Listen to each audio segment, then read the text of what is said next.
Shabbat shalom. Shabbat shalom. See, Ali's over here. Ali, you just missed our Zoom call about the canals.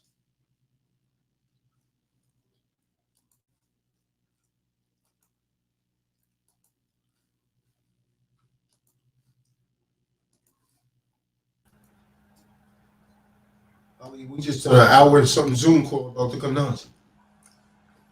Oh, Salakiak. Yeah, I didn't see that one. Shabbat shalom, brother. Shabbat shalom. We sent it on the text messages through the phone. Jason, you too. We didn't see you or Karen there.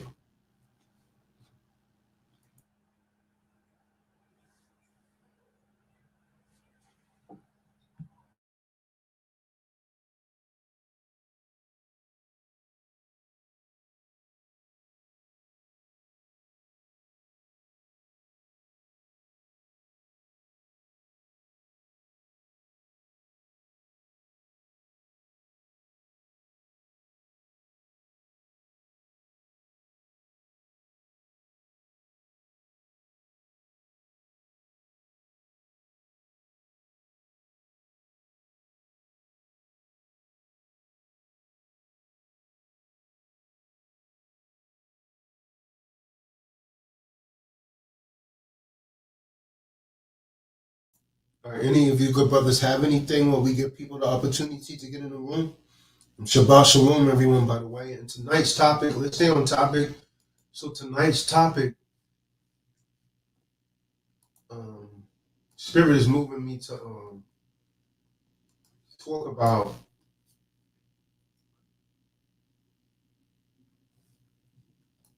elevating loved ones above the Most High. Your family members, your loved ones.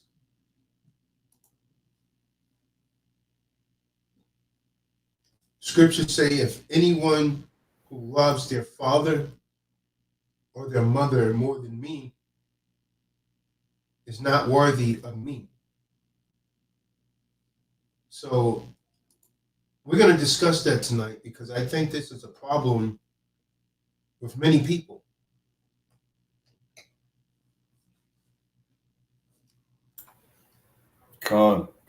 Any of you like to speak to that? I agree. You see this a lot where you have family members, or not necessarily always family, but those that are closest to us, to include the family, that try to deter you from getting closer, having a close relationship with the Most High, or following any of His laws, statutes, and commandments, because it may go against how you either grew up, or what you were taught, or what those outside folks were taught in their immediate household, and they try to imprint and enforce that upon you. This is definitely something that takes place. A lot of folks, from my experience, when I see that, when sharing the truth with them, they always concerned about how others see them versus how the Creator sees them. And the Creator is the one that determines, where your soul goes when you pass on to the, to the next life when this one ends. But yeah, I completely agree. Cain, I also agree. That puts me to 1 John chapter 2:15. Love not the world, neither the things that are in the world. If any man love the world, the love of the Most High, Yahweh, is not in him. So if you're in fact saying that you love some flesher more than you love the one that created you, that is a big problem, because you've fallen in love with the so-called terrestrial, the so-called flesh, and we're not even supposed to be here. So that's where I totally agree with what's going on. Anybody that disagree with that is suffering from strong delusions. Come. Yeah, you can't fall in love with a fleshly being. At the end of the day, it's still flesh. And all flesh is going to do is return to the dust, but the Most High is eternal. And spirit is eternal, and it's going to be upon you to put your place to do the things required of you, to follow the laws, statutes, and commandments of the Most High, and just maybe you might be worthy enough to enter the kingdom. So having other people that bring you down and tell you, oh, you're in a cult, or oh, I don't know what you're learning, or you a Muslim now, or something, like all types of wicked stuff I done heard. But it is what it is. They can think what they want to think, but all you really doing is serving the Most High. So you can't let those type of people bring you down, even if they are very close to you, your family, and whatnot. That's what my mom said to me. Well, were you a Muslim? Damn well I ain't no Muslim. You know what I mean? But it's a way of trying to insult me. Con. And that also reminds me. To insult me. Cain. That Yonka 9:15-19 is good too. If you are of the world will love his own. But because ye are not of the world, but I have chosen you out of this world, therefore the world hateth you. You see how they do us, no matter where we scattered. We're not from here. You can't love anything of this world. This is not our world. The Most High is saying that. This is not our world at all. So if you love this world, love of the Most High cannot be in you. And if this world loved you, they'd be treating us a whole lot better than what they're doing. But they're not.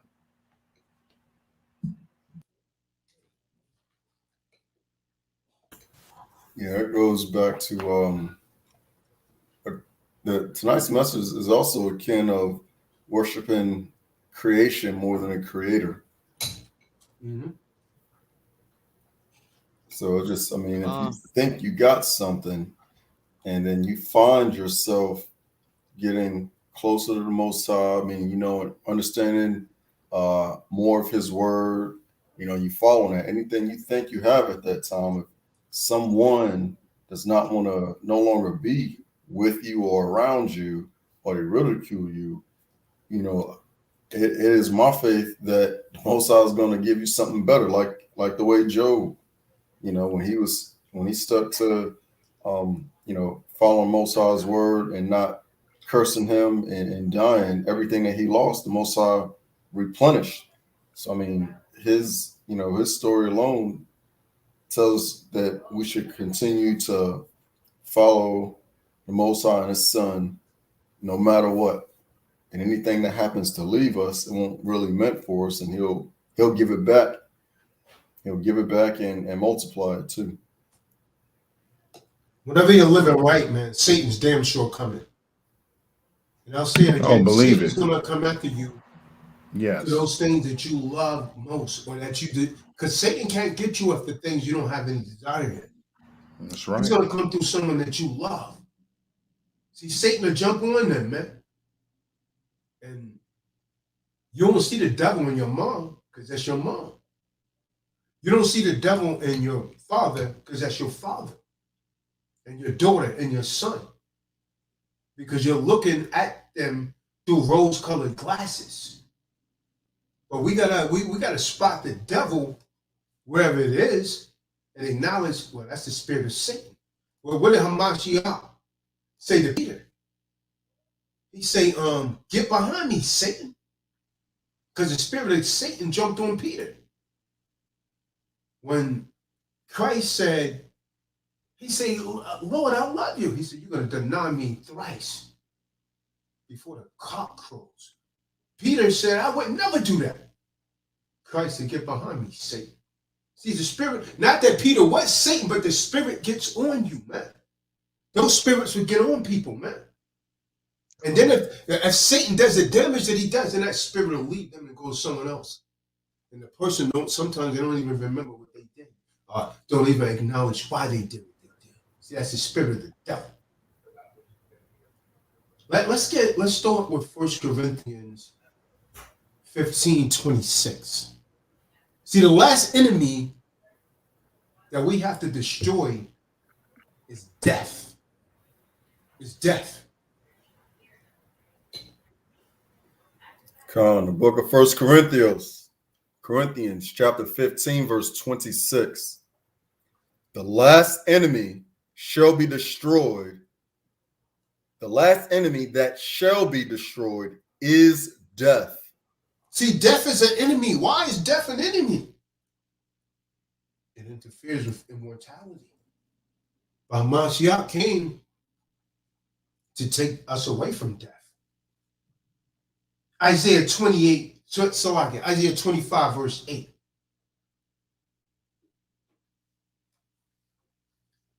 Watch what Christ is coming to do. Watch this, watch this. Come on, it's the book of Yeshaya, Isaiah chapter 25, verse 8. He will swallow up death in victory. And the Supreme Allahim Yahweh will wipe away tears from off all faces. Who don't want this life, man? Who doesn't want that? Because if you keep trying to listen to your wicked mother, your wicked father, your wicked spouse, your wicked son, you're not going to get this. You're going to get death. See, a Mashiach came. See, all in the enemy dies, so all in Christ you can live. See, Christ came away to take away death, to give you immortality. But you got to accept this truth and live by it. Go on and read, brother. And the rebuke of his people shall he take away from off all the earth, Eretz. For the Supreme Allahim hath spoken it. And that's one thing he damn sure can't do, Shah, is to break his own commandments. He can't break his word. He can't do that. Hosea 13, verse 14. Hosea 13, verse 14. Watch this. Book of Hosea. Book of Hosea, chapter 13, verse 14. I will ransom them from the power of the grave. I will redeem them from death.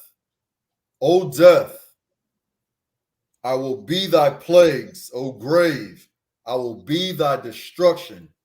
Repentance shall be hid from my eyes.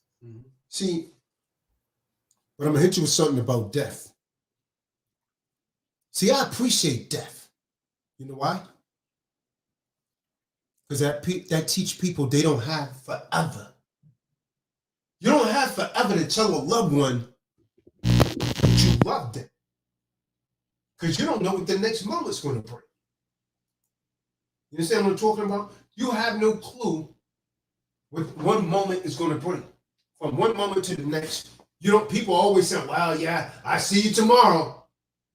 I keep reminding what the scriptures say. The scriptures specifically say, do not say I will do so and such and such without saying Yahweh willing.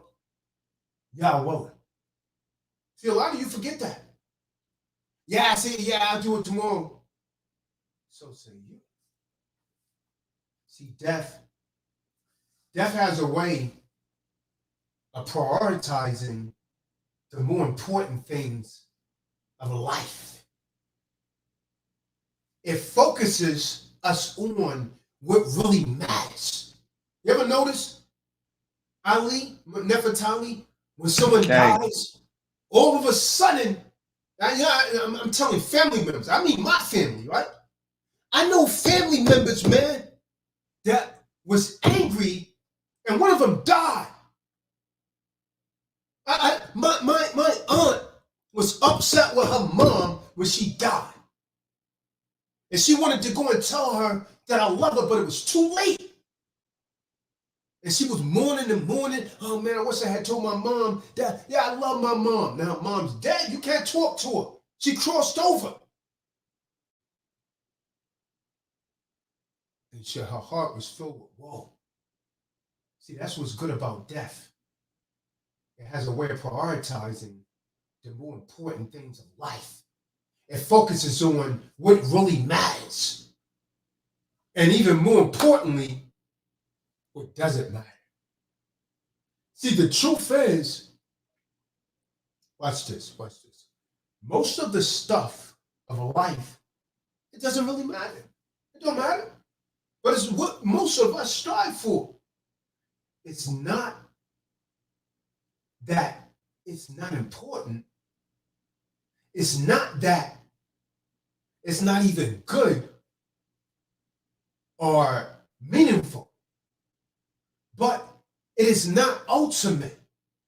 The things that are ultimate in life have to do with the kingdom of Yahweh. And that is basically what Yahweh Shah is saying in the parable that we're going to cover tonight. Right?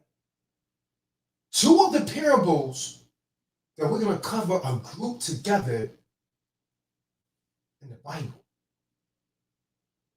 And the third immediately follows the previous two. I got several different versions of the Bible, right? In some English versions of the three Gospels, in some English versions, they're grouped together, emphasizing the relationship to one another. And that is what this gospel lesson is about tonight. So someone get the book of Deborah, Deuteronomy 33, verse 9.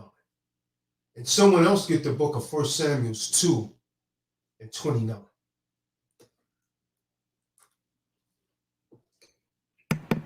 The book of Deborah, chapter 33, verse 9. Who said unto his father and to his mother, I have not seen him, neither did he acknowledge his brethren, nor knew his own children, for they have observed thy word and kept thy covenant. Mm-hmm.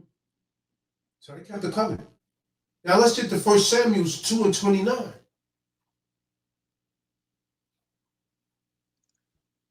It's the book of 1 Samuel, chapter 2, verse 29. Wherefore kick ye at my sacrifice. Now the first, let me emphasize something. When Nefertali read Deborah 33 and 9, it says, he said of his father and mother, I do not consider them.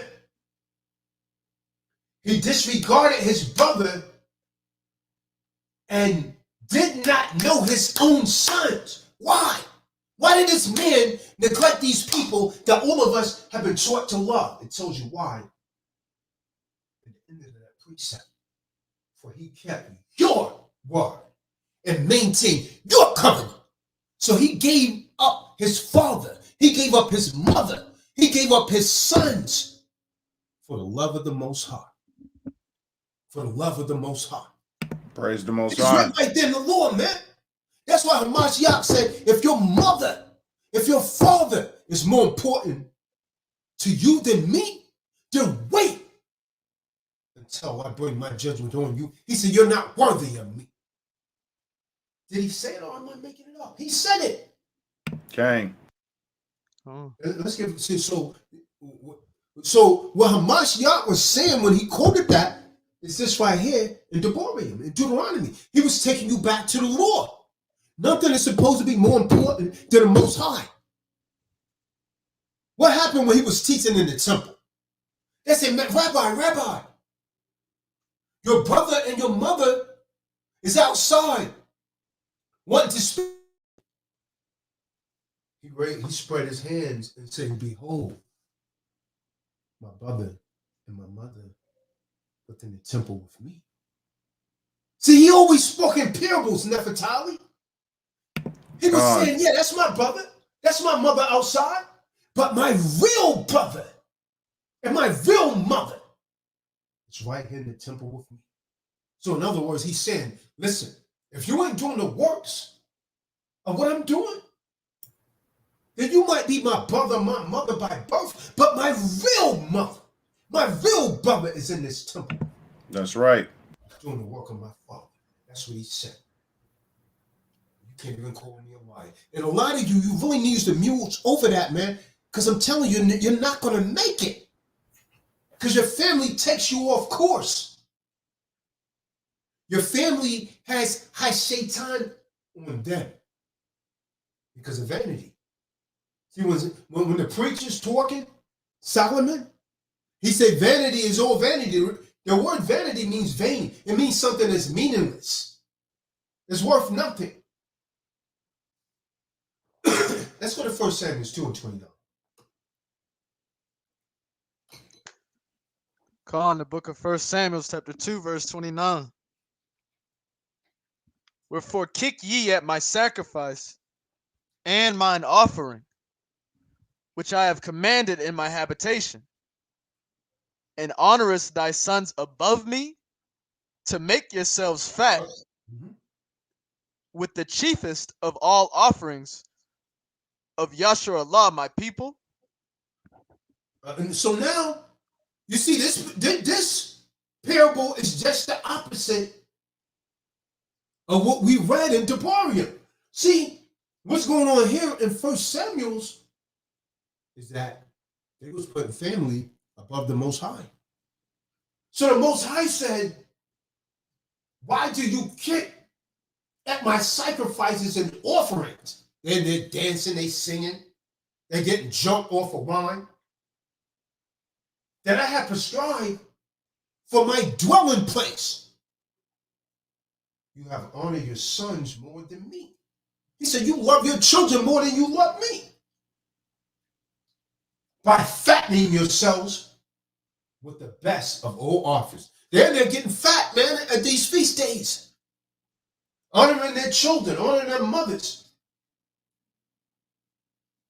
But you're not honoring the Most High.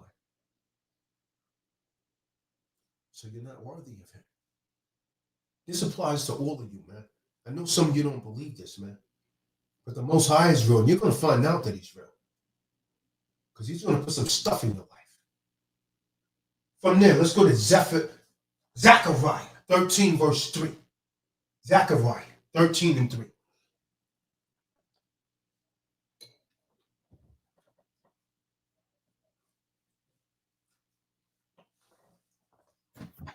The book of Zechariah, chapter 13, verse 3. And it shall come to pass that when any shall yet prophesy, then his father and his mother that begat him shall say unto him, thou shalt not live. For thou speakest lies in the name of Yahweh, and his father and his mother that begat him shall thrust him through when he prophesieth. So the Most High said, if you elevate them above you, him, you should be put to death. You should be put to death. He said, Tazadaq, well, that's the Old Testament. Can we find that in the New? Well, let's go over to the book of Luke. Luke 14 and 26. The book of Luke 14 and 26.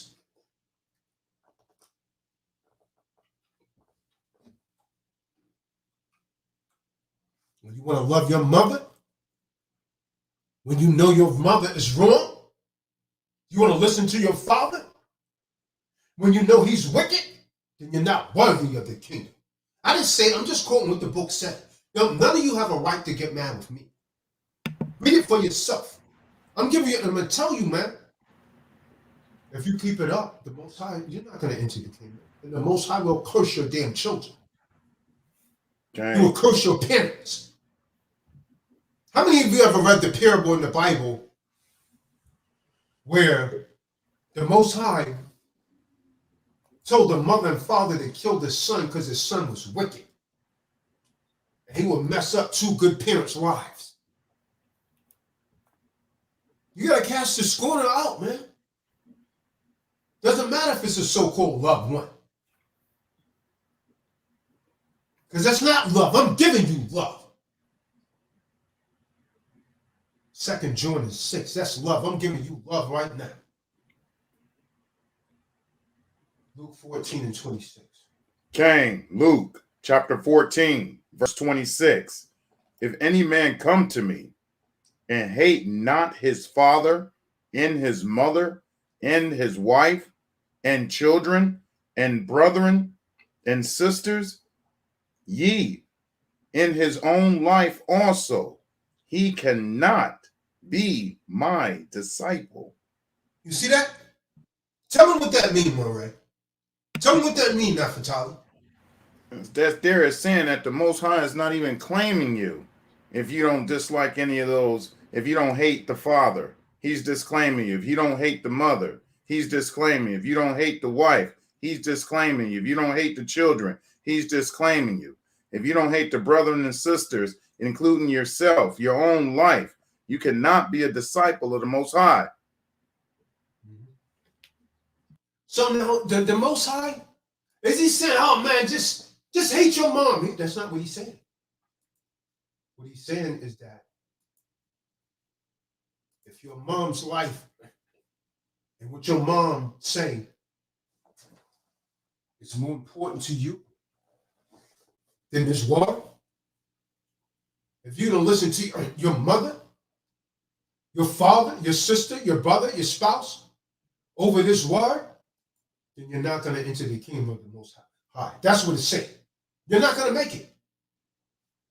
And you can like it, understand it, believe it or not, that's what it's saying. And a lot of you better deeply reflect on this, man. Because that's what it's saying.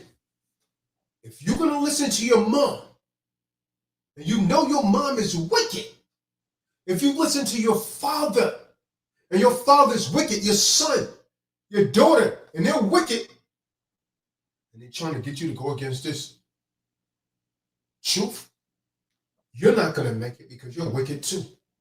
Because you chose wickedness over righteousness. That's what that precept is saying. He said if they're more important than him, you're not going to make it. And you know right when you see right because it's written in the law. And what are you going to do? I would that you repent and beg for forgiveness. Some of you need to get on your knees and beg for forgiveness because you know you're sinning. In the book of Romans, said he that knowing the judgment of, so give me that real quick, but now Romans 1 and 31, I think it is, or 32. It said if you know the judgments of the Most High and you still do wickedness, you're worthy of death. And you're going to get death. You should beg for death. You should pray for death. You should get on your knees and beg for death. Because the scriptures say in those days, men are going to pray for death, and death is going to flee away from you because he don't want you to suffer for your wickedness. David. Khan, this is the book of Romans, chapter 1, verse 32. Who knowing the judgment of Yahweh, that they which commit such things are worthy of death. Mm-hmm. See that? Not Not only do the same, but have pleasure in them that do them. So it's saying that, and you can't say you didn't know because we're teaching. We're on here every Tuesday night. Most High willing, true disciples of Christ, giving you the word. We're on here every Friday night. True disciples of Christ, giving you the word. We're going to be here tomorrow since there's no seminar at 12 noon. True disciples of Christ telling you the Lord's statutes and commandments. So that way you're not going to be able to say that you didn't know the judgments. King. It's going to come against you. So that means you're worthy of death because you know right, but you don't want to do right. From there, let's get Matthew 22 and 37. Speaking of that, where did Brandon go? He needs this more than most of us, man. Con, where is Brandon? Brandon Jones type. Book of Matthew, chapter 22, verse 37.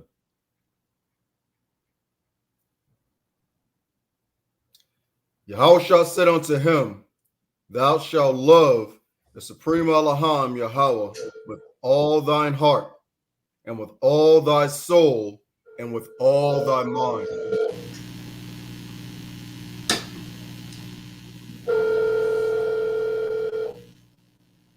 That's self-explanatory right there, man. If you love him, watch this. I want to say this to women. If you love him, you will do what he says. Your call has been forwarded to an automated voice. If you love him, you would obey him. If you love him, then you will honor your husband and submit to your husband like he is a God over you, because he is, because the Most High said that. You see that? He said to honor your husbands as unto the Lord. That means your husband's like God to you, woman. Do you understand that? See, you don't think this is a game. This is not a game. See, judgment's going to come to you as well, but Esau has you so discombobulated, you just can't fathom that to be true. But judgment is coming. And your own mouth is going to bear witness against you. Let's go back to Deuteronomy 33, verse 9. Deuteronomy 33, verse 9.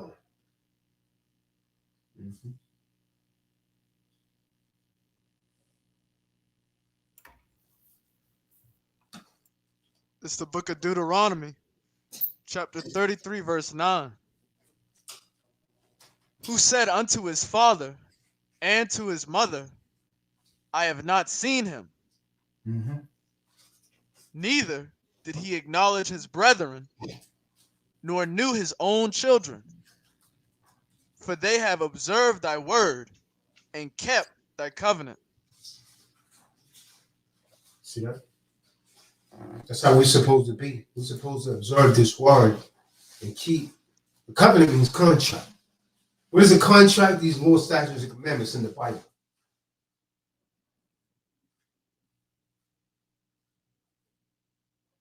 From there, let's go back to Luke 14 and 26, and then someone get me the book of Matthew 22, verse 8. Luke 14 and 26, and Matthew 22 and 8. Luke chapter 14, verse 26. If any man come to me and hate not his father and his mother and his wife and children and brethren and sisters, ye in his own life also, he cannot be my disciple.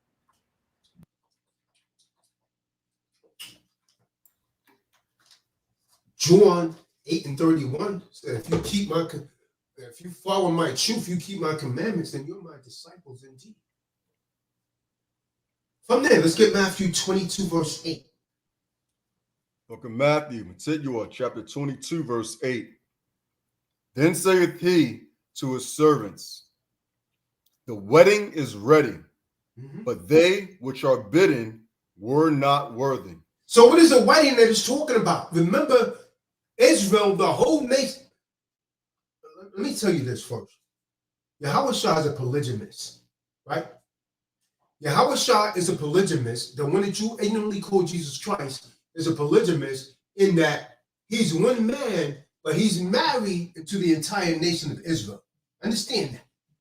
Because he's always referred to as the groom in the nation of Israel. Yasha'Allah is the bride. So he's a polygamist. You understand what I'm saying? He's a polygamist. A lot of you pretend you don't comprehend what's going on.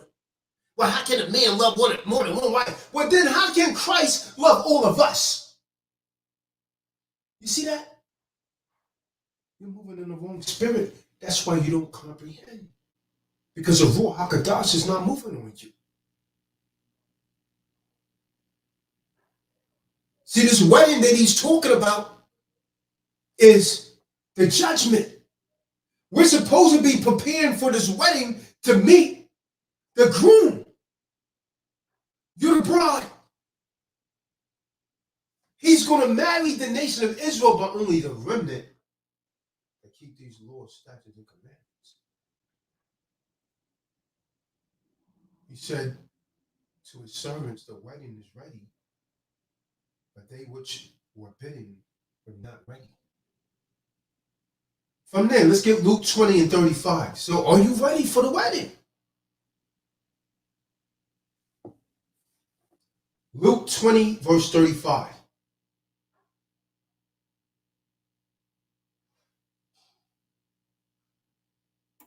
It's the book of Luke. Lucas chapter 20, verse 35. But they which shall be accounted worthy to obtain that world. Okay, that And world is a world to come. New Jerusalem. So everyone's not going to be worthy. Everyone's not going to make it. Okay?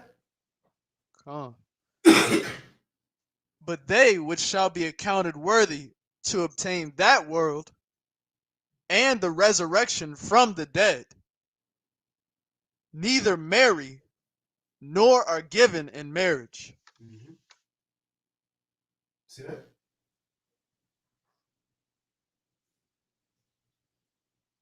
So we're supposed to be watching and praying.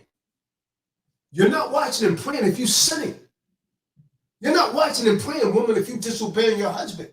You're not watching and praying, Negro, if you out there having sex with this woman and you don't have any obligation. Are you smiling and creeping with another man's wife? You're not watching and praying and you're going to die, Negro, die.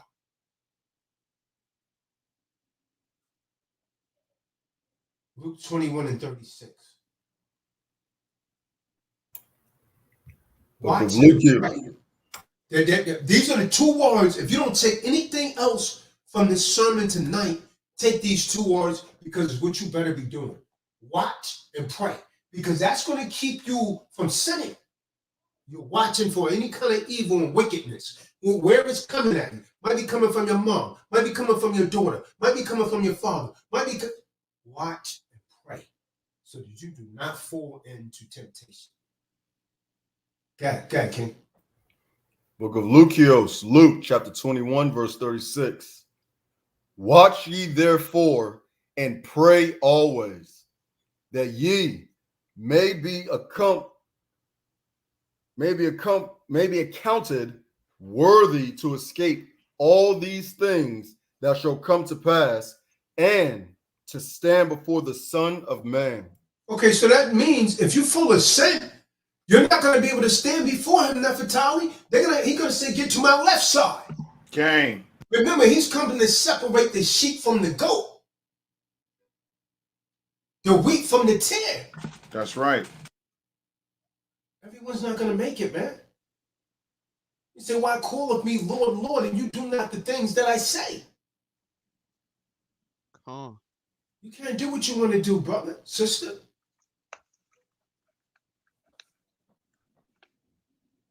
So remember the parables, right? In comparison of two things. See, in the first parable that we read, the comparison is between the kingdom of heaven and a hidden treasure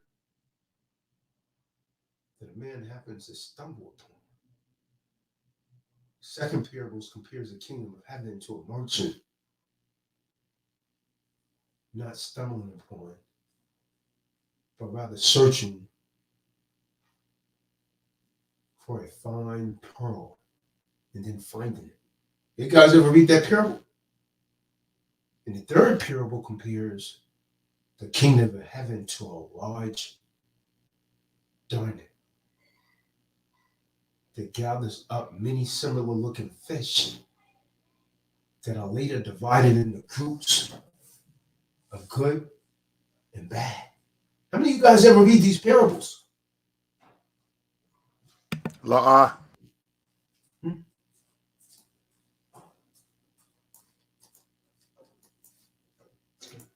All right, we need to take a look at it. Let's get Matthew 13, 44 through 52. Let's read that first parable. The parable of the hidden treasure. Matthew 13, 44 through 52. The parable of the hidden treasure.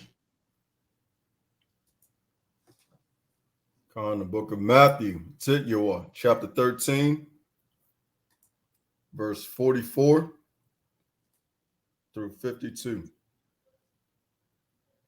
Again, the kingdom of heaven is like unto treasure hid in a field, the which, when a man hath found, he hideth, and for joy therefore goeth and selleth all that he hath, and buyeth that field.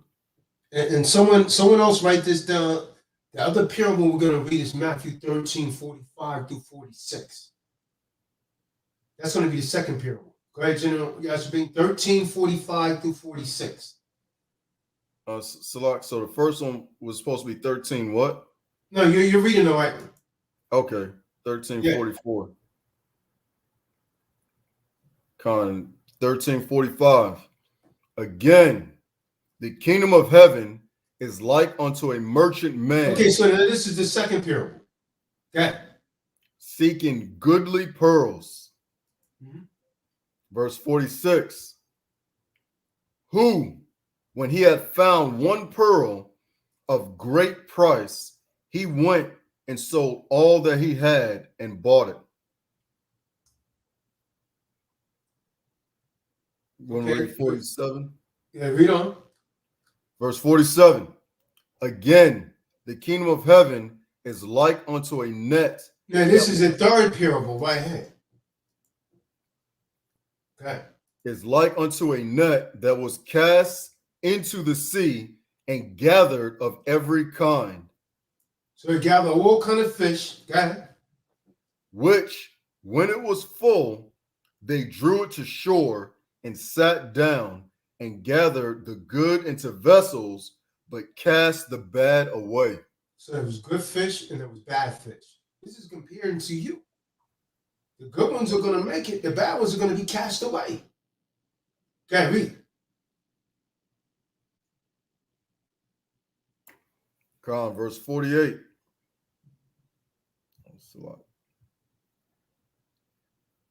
So nevertheless, 49. all these parables that General Yashabin just read are comparisons of what the kingdom of Shemayim, heaven, is like. See, sometimes the Bible refers to this kingdom as the kingdom of Yahuwah or the kingdom of Yahusha. But it is all the same thing.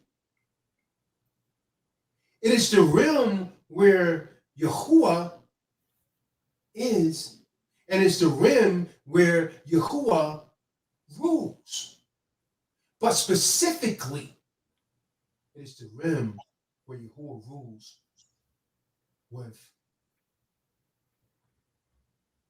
unsung mercy and love. And in this current world, the area that Yahuwah rules with his love and grace is the believer's heart. The believer's heart. See, if the Most High, if Yahweh is ruling your mind, then your mind is filled with love. But if Satan is ruling your mind, you feel with hate, malice. You're always putting the other man down. You don't want to see nobody happy. You'll bring misery into your own children's life because you're miserable. See, that's not your kingdom on earth, which is your mind, is not ruled by Yahweh. It's ruled by the damn devil. And this is why you're so full of wickedness. You should have pulled that eye out before it infested your entire body. See that? He rules your heart and mind. Who's ruling yours? The Most High? Or Satan? You see, when the girlfriend and the boyfriend are finally conquered by each other's relentless love, they give in. And they make their own vows to each other. And they say, hey, sweetheart, I'm yours. I'm yours and you're mine. And this relationship will remain intact until death do us apart. In a similar way, when Yahweh baptizes you and he says to you, I'm yours. He says to us over and over in the Bible, I'm yours. And when you take of his body and blood in your little churches and what they call Holy Communion, Yahweh Shai is saying to us, I'm yours. I'm all yours. And it is with this relentless love for us that Yahweh conquers our hearts, so that now we respond back to him. We give up. We give in. We say, this relationship that will give me more than all others, I think I'll commit myself to him. But the problem, see, watch this. The problem is that during the course of our sinful life, the vibrant relationship between the believer and the Supreme Elohim, Yahweh, often grows stale. Understand that it never grows stale because of Yahuwah. Yahuwah's love, he loves you today with the same relentless and robust love as he always had. But it may be you that don't love him with that same relentless love, that robust love that you used to have. Or if you do, you can surely think of people in your life where the flame was flickering and then it went dim. So understand this, right? That with all of this, I'm setting up what I'm going to say, people. Our eyes can wander from love that previously made them sparkle. Or we could become enormed with another love that promises much but returns very little. Your mom say, I love, oh, you don't love me. You ran off on me for him. But they're not giving you any love back. They give you very little love in return. Your son, your daughter says, I thought you was great, but I'm disappointed in you. See? That's manipulation. When someone's manipulating you, it's because they want something from you. You have something of value. They want your time. They want your money. See, sin, brothers and sisters, is deceptive, like fool's gold. My good brother,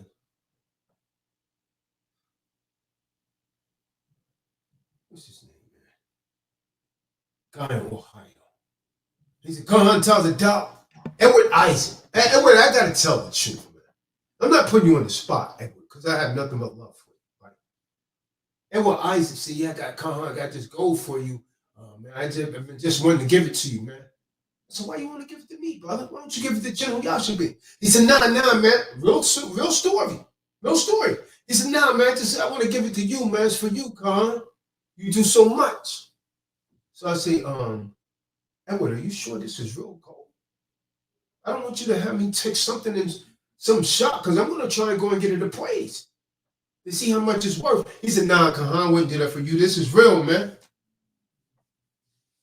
I said, all right, brother. I let a couple of weeks pass, man. I prayed on it. I called Edward that day. I said, I'm going to take this in and get it appraised. Are you sure this is real? Yeah, man, it's real. I go into a jewelry shop where they praise gold. You got all these Edomites in here. That should mean they pulling out. I said, wow, that looks magnificent. Magnificent.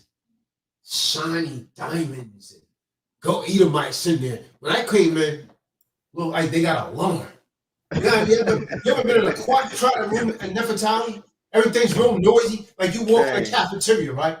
Okay. Cafeteria's noisy as hell. You walk in, you can hear a pin drop. That's how it looked when I walked in that store. Yeah. Oh my. Yeah. Like I'm out of place. What did this nigga doing in here, man? So, I go in and he put it in a little bag. This is true story. I'm not making this up. Edward Isaac, he's a member of TDOC. So I go in there with this gold I said, this don't look like, man. You sure this is real gold? Yeah, I wouldn't do that to you, Carl. So I go over there and I said, I would like to have this appraised. And the Edomite looked at it. He said, what's that?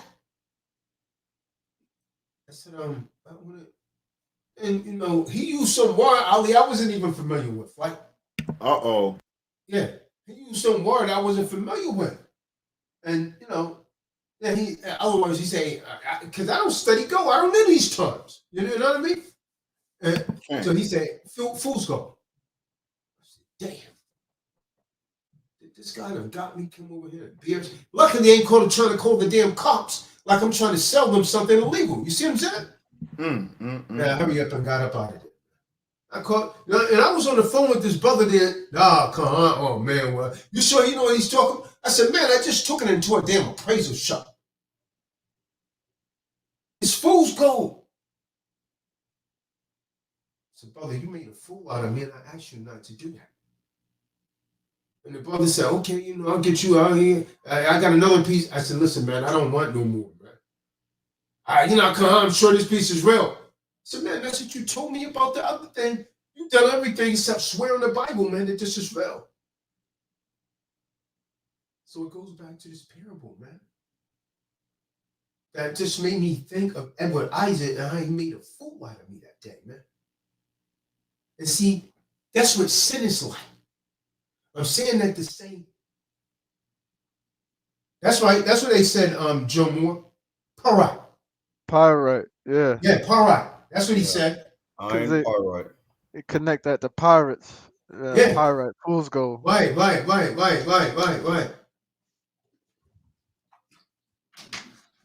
Lucky he didn't get me locked up, man. The Most High had to be with me. Because you know what that looks like? That's the same damn thing as going to the bank, man, with some counterfeit money. You understand? That's a bad look. That's a bad look. Yeah, he blew it off like it was nothing. I'll get you the next time. What the hell do you mean, man? Do you understand I could have just got arrested? Wow. That's crazy. Yeah. Yeah, that was quite the moment. So that's what sin is like. Sin is deceptive like fool's gold. It's sparkling to the eye, but it has no real value. It excites, but it doesn't satisfy. It promises, but it doesn't fulfill. That's what a lot of your family members are like. It's like drinking salt water. You're going to always be thirsty for more because that salt's in there.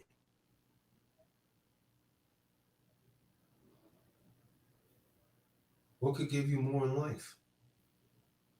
What could satisfy you more in life? Christ or the shiny pleasures of the world? See, that's what you got to ask yourself, man. King Solomon asked himself this question in the book of Ecclesiastes. King Solomon concluded that nothing in this world can truly satisfy. King Solomon was one of the richest men of all time, maybe the richest man ever in the world. You know the words? He said meaningless, meaningless. When he said meaningless, meaningless, when you bring the King James 16:11, it says vanity, vanity, which means meaningless, meaningless. All vain. He said everything is meaningless. Someone get that, man. Ecclesiastes 1 verse 1. He started off like that. These material things that a lot of you are stuck on, meaningless. None of that equates to love, man. None of it. Go on, the book of Ecclesiastes, chapter 1, verse 1. The words of the preacher, the son of David, king in Jerusalem. Vanity of vanities, saith the preacher, vanity of vanities, all is vanity. What profit hath a man of all his labor which he taketh under the sun? So he said meaningless, meaningless. Everything in this world is meaningless except love. Meaningless under the sun. So much so that at the end of his life, Solomon concluded that the only truly meaningful and satisfaction thing is a life lived under the sun, under Christ, the Messiah, Hamashiach, except for Yahweh himself. Solomon said everything else was meaningless. But here's the thing. Watch this. Watch this. Solomon wasn't convinced of his conclusion right away. Like many of you, you're still not convinced. I'm not Tazadaq, still with Nebuchadnezzar, man. Like, Roger that. See, Solomon knew who the Most High was as a little child. He knew it. He was raised up under the law. He was taught that Yahweh is most important by King David, his father. That the Most High came first. See, mentally, Solomon knew theology. But emotionally, Solomon longed for more. Why do you like that?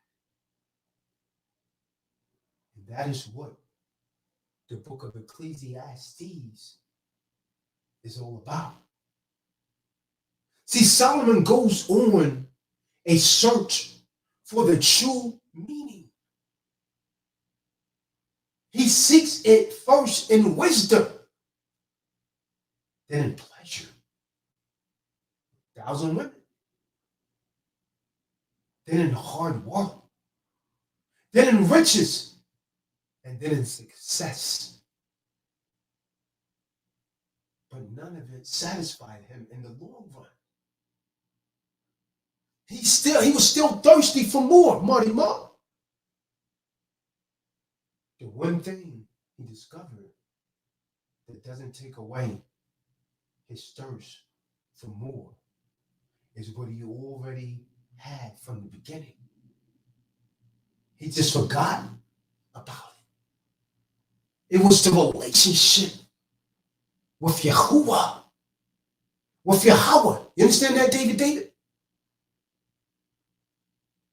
So he tells his son in the book of Proverbs. What did he say? Watch this, watch this. He said, get wisdom. But he's not talking about earthly wisdom and philosophy. They're going, I'm PhD.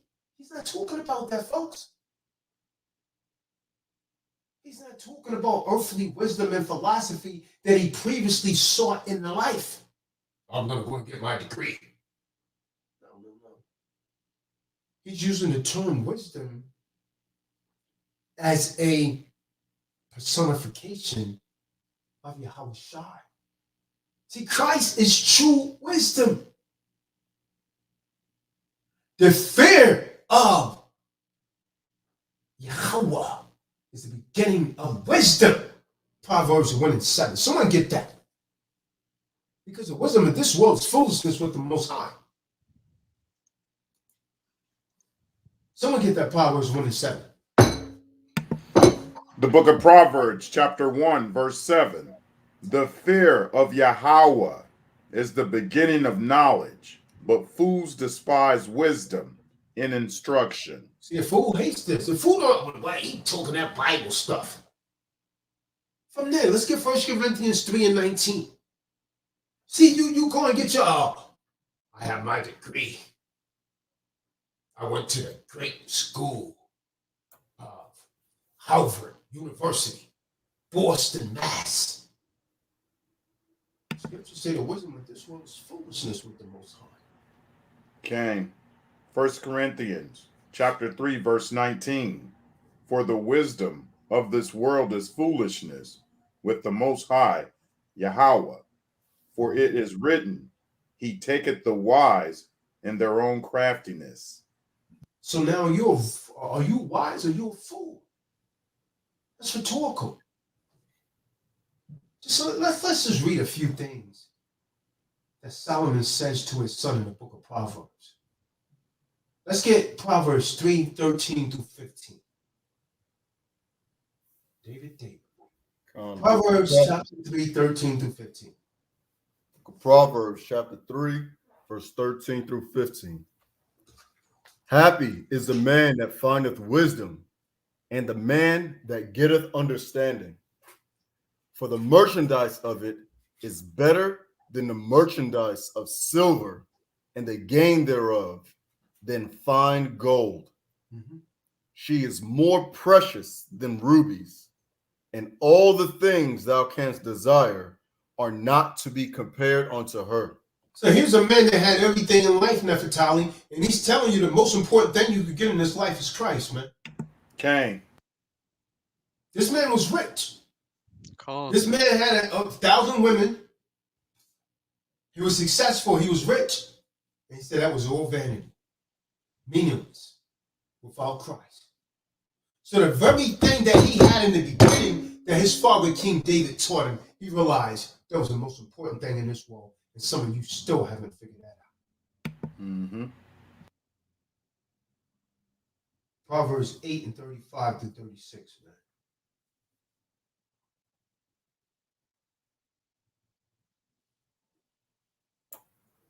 Book of Proverbs. Christ finds all life.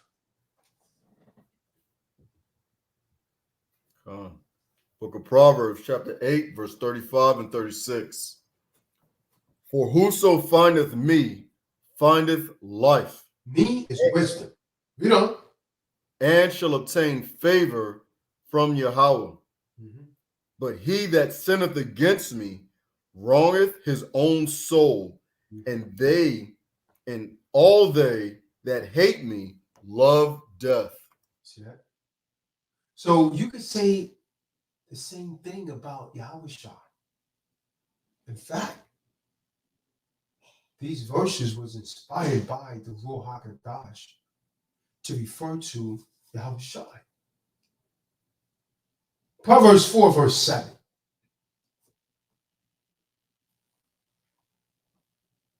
Proverbs 4, verse 7. Watch this. Book of Proverbs, chapter 4, verse 7. Wisdom Christ. is the principal thing. Christ.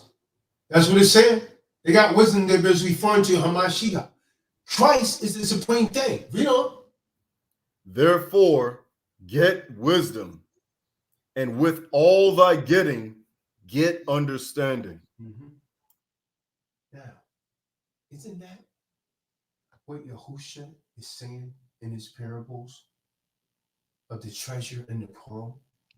Con. The kingdom of heaven is like a treasurer hidden in a field, which a man found and hid again. In his joy, he goes away and sells all that he has and buys the field. Again, the kingdom of heaven is like a merchant seeking fine pearls. When he found one of great value, he went and he sold all that he had and he bought it. It's not the merchant who found the pearl of great value didn't have other pearls, it's in the comparison to the pearl of great value. There is no comparison. The man immediately realized this pearl can give me more. This pearl.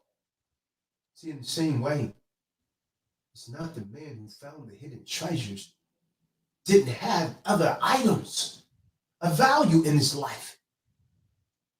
Clearly he did, because he went and he sold all that he had to buy the field. But why did he buy the field? Because he realized that the buried treasure could give him more than all of its current value. See, you see, Yahweh Shah is saying is that the kingdom of heaven is like these two scenarios. It can give you more. In fact, it will give you so much more that it's a no-brainer when it comes to what we should choose. Choose life, folks. Choose life, Raymond.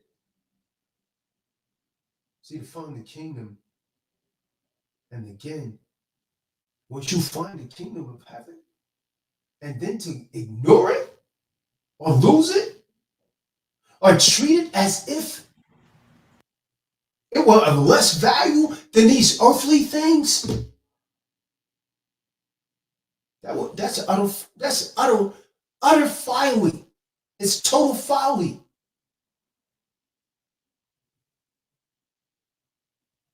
That's the definition of a fool, man. That's the definition of a fool in the book of Proverbs. Fool has said in his heart, there's no power. Can we just admit that we are so often utter fools in life? And then we can marvel at the fact that the treasure is still ours. And we haven't yet lost it. And we could pull it out again and become excited over it. These two parables are interesting to me because there are two different ways that all men arrive at their treasure. The first man just stumbled upon it. He's not actively looking for it. He happens to be digging in a field and he finds a treasure. And that is how it is for some people in this life. They meet someone, Nefertari. Gang. I walked into the gym tonight. Yasha Bean was trying to wake up a lost soul. See, they're not always looking for something. Father gets out of prison, calls up Nefertari. Nefertari said, "Praise be the Most High, brother. I'm glad you called me, brother. You want to talk to Nefertari about how to get Nefertari start hitting him with the scriptures. Brother, you ever hear about the Most High? Yahweh? By whatever title you might call on him." Brother, it seems like he don't really want to hear that. He's not interested. He's interested in making money. But he's giving him what they call an Islam dollar. See, that's how some people get it. They meet someone, or they become acquainted with someone that's an Israelite. They become acquainted with a church. And it's like they stumbled upon the gospel. And for them, it's like, wow. A night and day difference from what they previously heard at the Christian church. It's a no-brainer. They said, man, this is the truth I had. The gospel message is superior in all aspects to anything else out there. If one of those Christians actually sit down and they listen to this, they leaving that church, man. They're leaving that church. Gone every time. But then there's other people who are like the merchant. I want you to notice that the merchant, he was searching for fine pearls. He was looking for value in his life. And here I think of the more cerebral and thoughtful people among us, the more philosophical, who are actively searching for the unknown thing that is going to fill the void. Some of you get hooked on spirituality, Buddhism, Hinduism. You're searching for spirit. Check this pearl out. Put this pearl around your neck, brother. Put this crystal around your neck. Let me heal you. You're into all kind of madness, man. Philosophical BS. You're actively searching for the unknown thing that is going to fill your void. You're on a search for something. So you're trying all these different things. So in their search, they investigated the Israelites. And they ran into Benaiah. And they discovered that only Christ is big enough to fill their empty void. They tried all these other things. Benaiah tells here, try the truth. Isn't that true? Only Christ is big enough to fill this heart of ours. Why? Because Christ could give you more. And that brings us to the third parable. We're almost done. We're almost done. The kingdom of heaven is like a big fish or net, right? Like a drag net. A huge net that the fisherman lures into the water, and then he drags it along behind his boat. A drag net. It catches a lot of fish. Now, nice to see you. Long time no see, Pharaoh wife. Been a few years. Praise be the Most High. So now,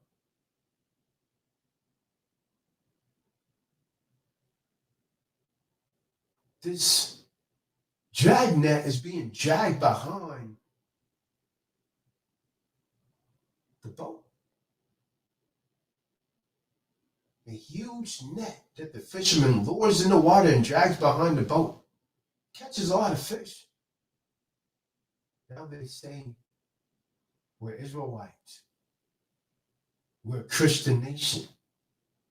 I understand what people mean when they say that, but are you Israelites? Are you a Christian nation? Are there really more Christians? Are there really more Israelites than there are unbelievers? Or are there a lot more nominal Christians, nominal Israelites, cultural Christians that like to call themselves that and just say, I believe, but they really don't have what they believe rooted in Christ. And so the rest of us that really do, we have much, much more than them. They say Christ, but they don't believe that Christ can give them more. And so they're forced to focus on the time and fool's goal of the world because they really don't believe. They just say they believe. He said, if you love me, keep my commandments. He didn't say, if I believe with him and keep not his commandments, is a lie. Is that you? Is that someone that you know? See, Hamashiach said, make no mistakes. There will be a separation. See, that is how it will be in the end of the world. The angels will go about and separate the wicked from the righteous. Right? The antidote to getting fooled in life, the key to remaining wise, is to keep your eyes on the treasure, watching and praying, waiting for Hamashiach to return. You gotta keep bringing out this truth and put it in front of you, man, to stay in the right spirit. See, the more that you get to know Christ, the easier it becomes to see. Christ could give me more. It's a no-brainer. You got to think about what you really want. No matter what it is, Christ can love you more. He can give you more. He can protect you more. He can excite you more. He can satisfy you more. He can challenge your mind more. He can brighten your day more. He could shine more, and he could deliver you more. Because he is more. He's the Savior. Hallelujah. Hallelujah. Praise be the Most High, Nefertari. Praise be to All God. praises be to the Most High. All praises. And when you got something, man? Cain, I just wanted to finish up that verse you were stating there. Which when it was full, they drew to shore and sat down and gathered the good into vessels, but cast the bad away. Mm-hmm. So shall it be at the end of the world. So shall it be at the end of the world, when the angels shall come forth and sever the wicked from amongst the just, and shall cast them into the furnace of fire. There shall be a wailing and the gnashing of teeth. That's heavy, man.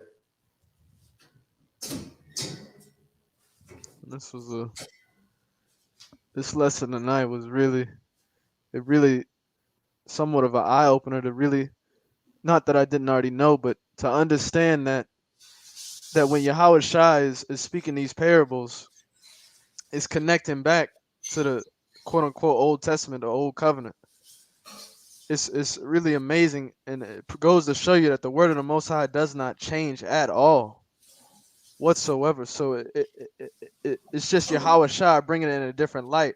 When we went over the fact that Yahweh Shai is wisdom, I mean, you got Yahweh Shai speaking thousands of years later from Solomon. So I mean, it's incredible, the word of the Most High that's been put in these scriptures that we are able to read today and understand and read them with understanding. And once you get that, it just makes me real happy. And I all praises to the Most High. All praises to the Most High to have this understanding and this knowledge and this wisdom of the fact that Yahweh Shai is really that one pearl that you need to sell everything for once you find and understand it. Once you find and understand that he is the Savior, that he is more than anything you could ever want in this life. You know, it's incredible.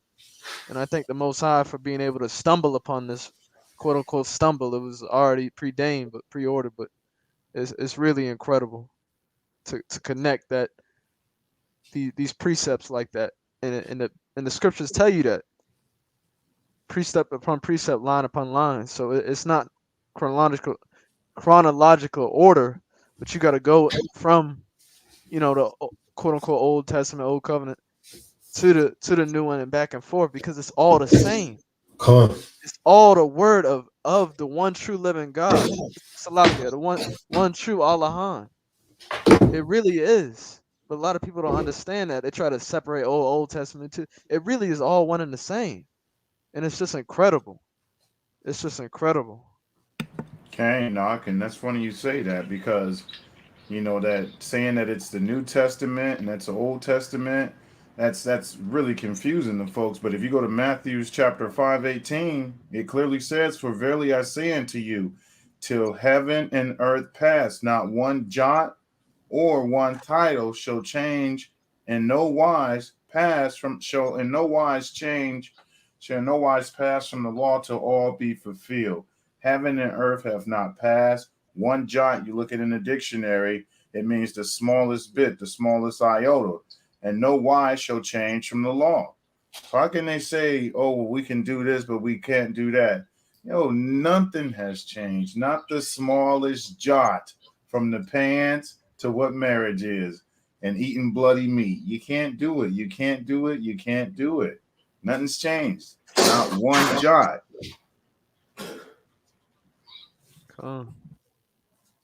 Most High is a master. I want to say wordsmith, but really it's more than words. It's spiritual. Mm-hmm. It's spiritual. It's more than just the words on the paper. It's really spiritual.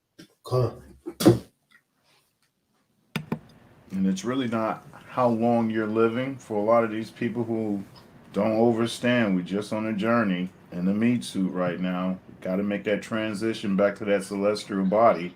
So understand, it's not how long you live, but how effective it is while you are around. How effective, how much change have you brought to people's life that led them to the Most High? How much change have you brought as far as a person's dietary laws, their wardrobe, how they take care of their finances, who they call on the Most High, the fringes, the zigzag? How much of those things have you changed and interact in someone's life to lead them back to the Most High? It's not how long you live, but only how effective you were. A lot of our greats that we've witnessed in history, they didn't live a long time. Look what they did to Yahushua. They surely don't say that brother was 80 years old as our forefathers, Abraham, 33. Isaac, Jacob, 33. So it's not how long he lived, but how effective. Look at brother Malcolm X. Didn't stay around a long time, but very, very effective. Each and every one of these brothers, very, very effective, but they're not here for a long time at all. Shabbat Shalom. Con, I agree. I definitely agree. And when these precepts are put before you, like Kahan said, it keeps you in line and prevents you from sinning. One of the favorite things that folks say that try to keep you where they're at, especially those in your family, nobody's perfect, because they're trying to get you to do something that they want you to do that's not in line with the Most High's word. You can be perfect if that's what your goal is, and you working toward that. Keeping these law, statutes, commandments. Dang on, man! I got called out today at the well, for me it was at the gym, and had my my eldest son there. He left his ZZs at the dang on house. And I was like, dang, they don't miss that, and that's one of those things that we can't be without. So like for me, I feel naked if I leave the house with them. So only way they're going to get that in them is if I make I'm on top of them about it, and I definitely miss that. It's Most High forgiveness, because we definitely got enough of them around here.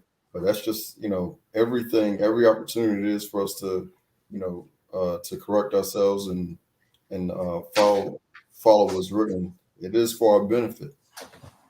Sign them are the same way, man.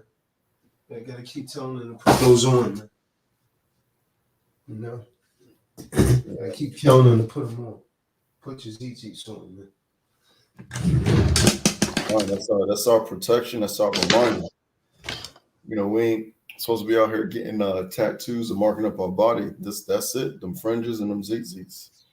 That's right. That's uniform. And believe it or not, man, those ZZs will stop you from sinning, right? It's kind of like you're about to do something wrong and you got the Bible in your hand. If you're really a spiritual man, you're not going to want to do that, man. It's going to make you think twice. Well, let me put this Bible down. When you got them ZZs or them fringes tied to you, man. Right. And someone, because people are looking at you. When you got, what's that funny thing you got on? Yeah. Yeah. And I use that as an opportunity to teach them, man. I was getting my hair shaped up in a barbershop. And the guy, I guess he felt embarrassed because he didn't know what they were. So he waited until I went outside. He followed. He said, hey, man, let me ask you, why you always saw them things hanging from your clothes? Glad. I said, praise be the Most High. That was my opportunity to educate him. Gang. Yeah, that's interesting. You know, I never knew that. So praise be to the Most High. Go read it for yourself. Numbers 15:38. Yeah, I had one during what was it, Feast of Booths. Me and Eric went I think to go pick up some stuff from what was it, some Dollar Tree or something like that. And I had the fringes on, and in the line, I come up to the line to pay or whatever, and the girl asked, "Oh, I like your shirt." I said, "Well, yeah, it's from the Bible. You should read it. Open it up, Numbers 15 and 32. You know, so people will notice it, and that is an opportunity for you to go and introduce them to the word and to get them Right. introduced to what's really in there. They Yeah. do they definitely do question it. They definitely do question it. It's different. People are always curious about things. It's different, right? So I use it as my perfect opportunity to teach. Hey, yo, by the way, I got one of my cards here. I said, yo, just Google Tazadaq. Tune into the true disciples of Christ. They say, oh, what'd you say that was again? Here, let me hold your phone. I'll type it in for you. Come on. Oh yeah. Come on. Yep. They said, okay, I'm gonna check it out, brother. I'm gonna check it out. And you never see that Negro again. Nope. Man, we're talking about hundreds of folks, man, I have dang on come in contact with, and that I come across, and it's very few that follow up. Yeah. Very few that follow up. You know, they think they're not ready until something go wrong. Then they blowing you up. Hey, what's that book again? What's that scripture? What do I need to eat? You know, that's written. You know, what do I need to take? I'm like, you're gonna get it either way. You know what I mean? Whether you are obedient to the Most High's word or not, you're living by what's written. The results of your life is a result of you either following or not following, and you know you're fulfilling the scriptures. So, you know, what side you going to be on? You going to worship the creation more than the creator? I pray not. Come on. People got a perception of free will, but in reality, you fall on one or two sides. Con, that lady at the gym, she said that. She said that that nobody's perfect. And I was like, I don't know where that's at in the Bible. I was like, where is that at? She was like, oh, I see you one of those by the book or by the letter. Man. And I was like, well, I mean, if you have knowledge to share, you know, I'll be more than happy to, you know, look it up. And I was like, I'll change my mind, but I can show you where you can be perfect should you choose to. You know, I was like, I know better. I was like, I know better. I was like, everything that I'm telling you, this is not a theory. I'm speaking what I have lived, what I've experienced from out them scriptures, firsthand knowledge. I was like, because everything that I'm telling you, I was like, I'm not benefiting from it. I get no immediate benefit. I'm not selling you anything. I'm just showing you the truth. I was like, so for you to say that no one's perfect and that you have no control over your life, I was like, I beg to differ. I was like, because on one hand, so it was like, she said that, you know, the Most High has your life in his hands and you have no control. I was like, well, I was like, in Joshua, it says, you know, it's written that if I follow the book of the law and don't turn to the left, don't turn to the right, and keep it before my eye gates day and night, I'll make my way prosperous and I'll have good success. And then the very next thing she said was, well, if you don't do that and, you know, and you die, that's how you know you don't have control. I was like, but you just gave the definition. You just demonstrated the definition of a choice. That is a form of control. You know, we all have that. And that's before. That was the last thing that was I said. didn't know you and her was having that kind of conversation, man. I literally thought, he was training her. Oh no. I in conversations like that, man, I kind of made sure that I kind of put some distance. Those kind of women, man, I don't look at. I try and put some distance and just try and stay back, man.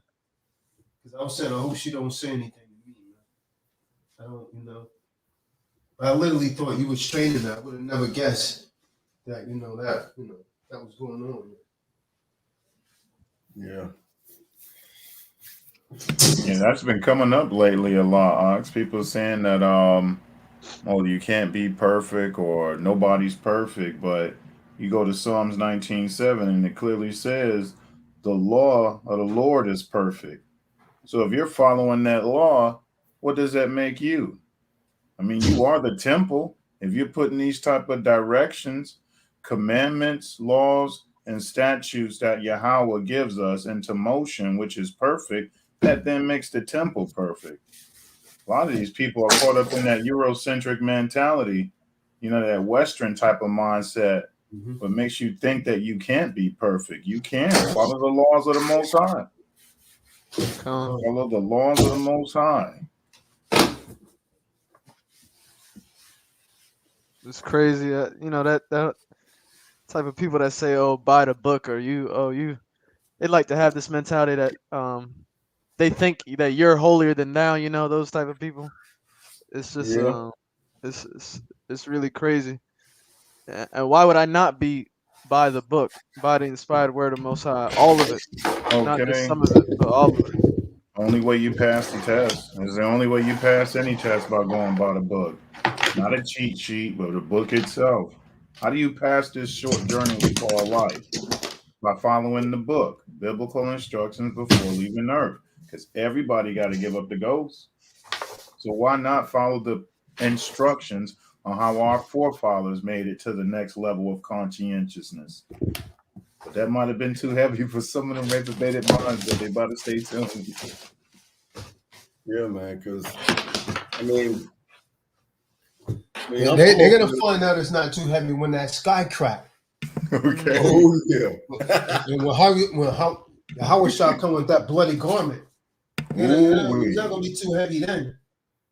Talking about peace, peace, peace. He coming here for peace. Man, that brother got a red sash on his side. What you think that's mean?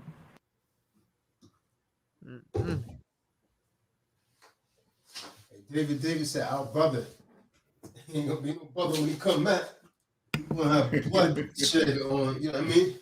He's in a bloody garment. It says a garment dipped in blood." Yeah. All knees shall bow. All these big people, bosses, don't want to bow down. They're too proud. I can't bow in something I can't see. Negro, you're gonna bear down. You're gonna bow down. And when you bow down that time, your head, when you stand back up, you're gonna stand back up like the damn headless horseman. Your head's coming off. You know what I'm saying? Okay. It's kind of like a chicken, man. I remember I used to go down south with my grandfather. He used to take his bare hands and wring a chicken's neck off. The damn chicken would still be dancing around, man, until he fully died. Ooh, yeah. Con. That's what they do. Yeah, book of Matthew, chapter 5, verse 48 says, "Be ye therefore perfect, even as your Father, which is in Shemayim, is perfect." And where's that guy at, man? That you see what I'm saying? That guy's always calling me, and he never be on none of these calls. That guy Waleed. Oh man, this guy. That guy Waleed. He'll never be on these calls, man. It's all about commerce for that dude. Hey, Neftali, you remember when he was on the phone and I reminded him about that donation, and he completely, utterly disregarded what I was saying and started to address you like he knew and spoke to you, like he knew and saw you or something? Okay. Yes. I was I like, what concur. in the world? Like Strange he's folks. a slick talker, man. Yeah. He's a slick talker. Yeah, Mm-mm-mm. he's a older, slick talk, try to slick talk, man, but he see right through it a mile away.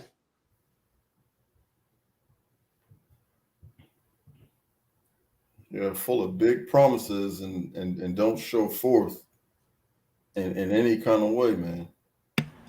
Cain, that's a prime example of 2 Timothy chapter 3:7. Ever learning and never able to come to the knowledge of truth. That's those brothers. Think they know something, but never taking out time to sit down with the Kahan. Never take time to sit down and tune in to TDOC. Never take time, so they never come to the understanding of what's really going on around them. So hey, I tell you, you brothers make that change. We got the real new year coming in, y'all. Y'all brothers better get ready to make that change out there playing games. An unstable mind trying to serve both sides. No, brothers, y'all got the Hebrew year coming up. Y'all about to let it pass over you, that BS out there. Go ahead and straighten up and fly right, so we all shine in the name of Yahweh. Come. See that scripture you brought up, that's something I could never get. I never understood about the deacons. They would always slap my hand or try to figure out a way to like shun me, because it's like no one ever read what was written. Because I would ask questions like, why? I ask, well, why? Are we not doing this, or why are we not doing that? When all this is here in the book for us to follow. I was like, oh well, that's just the old stuff. We don't worry about that anymore. I'm like, are you sure? Because it reads right here, and it's just beyond me. And folks come here, and they're watching. They get fulfilled. They get remedy. They able to release some of them demonic strongholds and depression. Because Kaham let folks come up here and and vent and let some of that stuff go. Calm. You know what I mean? That's a real form of relief and like a spiritual reset, so that way they can move forward. That's not a small thing. And he shows them the truth. I mean, when we're here and support, trying to hold up the arms and stuff, and then folks end up going back the other way. Why? For what? You get a little rapid recharge and you go back. That was one of the first scriptures that Kahan brought up. For him to know to do good and not do it, for him and his sin is worthy of death. So for all you out there that you're out here on a weekly basis, and you're listening to these messages and you hear them, and you going back to the world. What does the world really have to offer you besides something immediate without a permanent change and fix? So you probably wouldn't still Calm. Okay. I tell you. That goes back to what Solomon was speaking about. Vanity, vanity, vanity. He had all these things. I mean, all kinds of things. Yeah. All kinds of things, and none of it was filling that void. None of it. Yeah, ain't no going back for me. I'm gonna tell you that right now. I've literally reset my whole life. Like I reevaluated everything from how I interact with my old rib, my dang on my sons, my daughters, even my family members. You know what I'm saying? Like they even try to send me messages about my born day and all that. I just ignore that. I was like, you already know I ain't been doing that for what, about 6-7 years now? Trying to find a reason to pull you back. Reset everything. And that's how it needs to be. Right. And it's convenient, or it's the spirit, the world, how John brought these parables about the man that sold everything he had because he found a good deal. That's exactly how it needs to be. Come. Like the whole thing, man. It came down to it. Now I don't know. I'll bring it up because the Kai put out a video about how we're going to have a seminar here in the he's going to have a seminar in Atlanta, right? And how your spouse sometimes, or the folks that are closest to you, try to prevent you from bettering your life. And he used me as a little bit of a catalyst because I was one of those where I was trying to, I wasn't trying, I was doing it. First thing I do when I get home, late at night, I study, wake up early, study, go to work, come back, study. This is Bible and Commerce. Brought her to seminar. She was utterly against it. I kept pushing forward. When I tell you, when the devil don't want to flee from you, that's exactly how that went down. But it went with violence. I made up my mind about her. I made up my mind about my seed, and I'll just figure it out later. But staying with this truth. I don't know. I've given my testimony many times. I was in a real dark place when all that was going down, but I did not go backwards. I did not. It was rough. Yeah, you know who was worth though? Bruce Morgan's wife, man. Whew. In the entire seminar and everything. Wow. She put him on the spotlight in the seminar, man. But she don't believe it. Like, you want me to I can't convince her off. She was challenging everything. He still was a devil. Yeah, there's really nothing to believe unless you want to do it for yourself. You don't want to believe the testimonies? Go check it out for yourself. Yeah. And it always seems like the bigger guys, man, they be the biggest pussies. They be the biggest. Yeah. That's the big dude. The bigger dudes, man, they'll always be ruling them.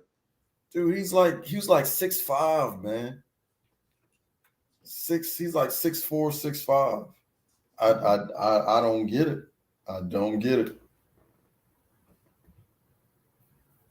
I don't get it. But now I'll tell you, with the quickness, I'm way better, and there's a lot more to come. There's some things going on in the background. I think the Most High is just, filling me out. Hey, Tribal Judah, I see you. Tribal Judah, I seen that email you sent me, man. I hear what you're saying, King, but it's all good. Love is love, man. Love is love, Tribal Judah. He logged in as Melak Kaya. Oh, okay. Malakya. I see you, Malakya. He coming in on the alias, man. Oh, okay. Malakia, I see him. What is the Yah on that part? Malak is king. But I'm not sure what the Yah is. He said Melaka. He's pronouncing it Melaka. Malakaya. It's really pronounced Malakaya then. Yeah, the way that it's written out. Yeah.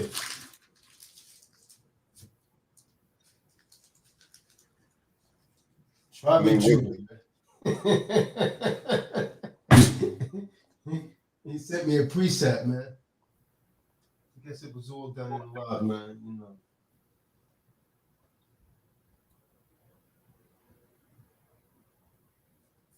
It's almost 11, man. Anybody else got anything? Yeah, I just wanted to expound upon Matthew 5:18 again. For verily I say unto you, till heaven and earth pass, one jot or one title shall in no wise pass from the law until all be fulfilled. And I defined that word jot by using the copyright 1984 Webster's Dictionary, and it says the smallest bit. So the smallest bit shall not change from the law until earth and heaven has passed, until all be fulfilled. Everything has not been fulfilled. Earth and heaven has not passed. Not the slightest bit shall change from the law. There's no such thing as Old Testament. There's no such thing as no New Testament. It is still the same law. Still the same law. Not the smallest thing shall change. I don't care if she's got pants on that don't have a zipper. She's not permitted to wear what pertains to a man. God, say that again. Yeah, I don't care if it's a pants without the zipper. She's not permitted to wear what pertains to a man. I don't care if it's a medium rare steak. I don't care if it's got just a little bit of blood on it. The law says that meat should not be bleeding. We ain't supposed to be consuming it because it has life in the blood. Cool. And those rules are not for everybody. There's only one creator. It's only one person taking credit for us, okay? No other God is taking credit for any other people that got hair of wool and skin of fine burnt brass. There's only one God that's taking credit for that, and that's Yahweh. That's our creditor, you see? So he's the only one taking credit for being the God of Israel is Yahweh. He's only taking credit for the ones that have hair of wool and skin of fine burnt brass. Those laws pertain to you. For the other nations, that's like spittle. But those laws pertain to you, hair of wool, skin of fine burnt brass. Let me create man in our image, the hue man, the man with color, because that word hue is used in photography. It means you're talking about some type of color. So you're that kind of man. You're the hue man. You're not mankind.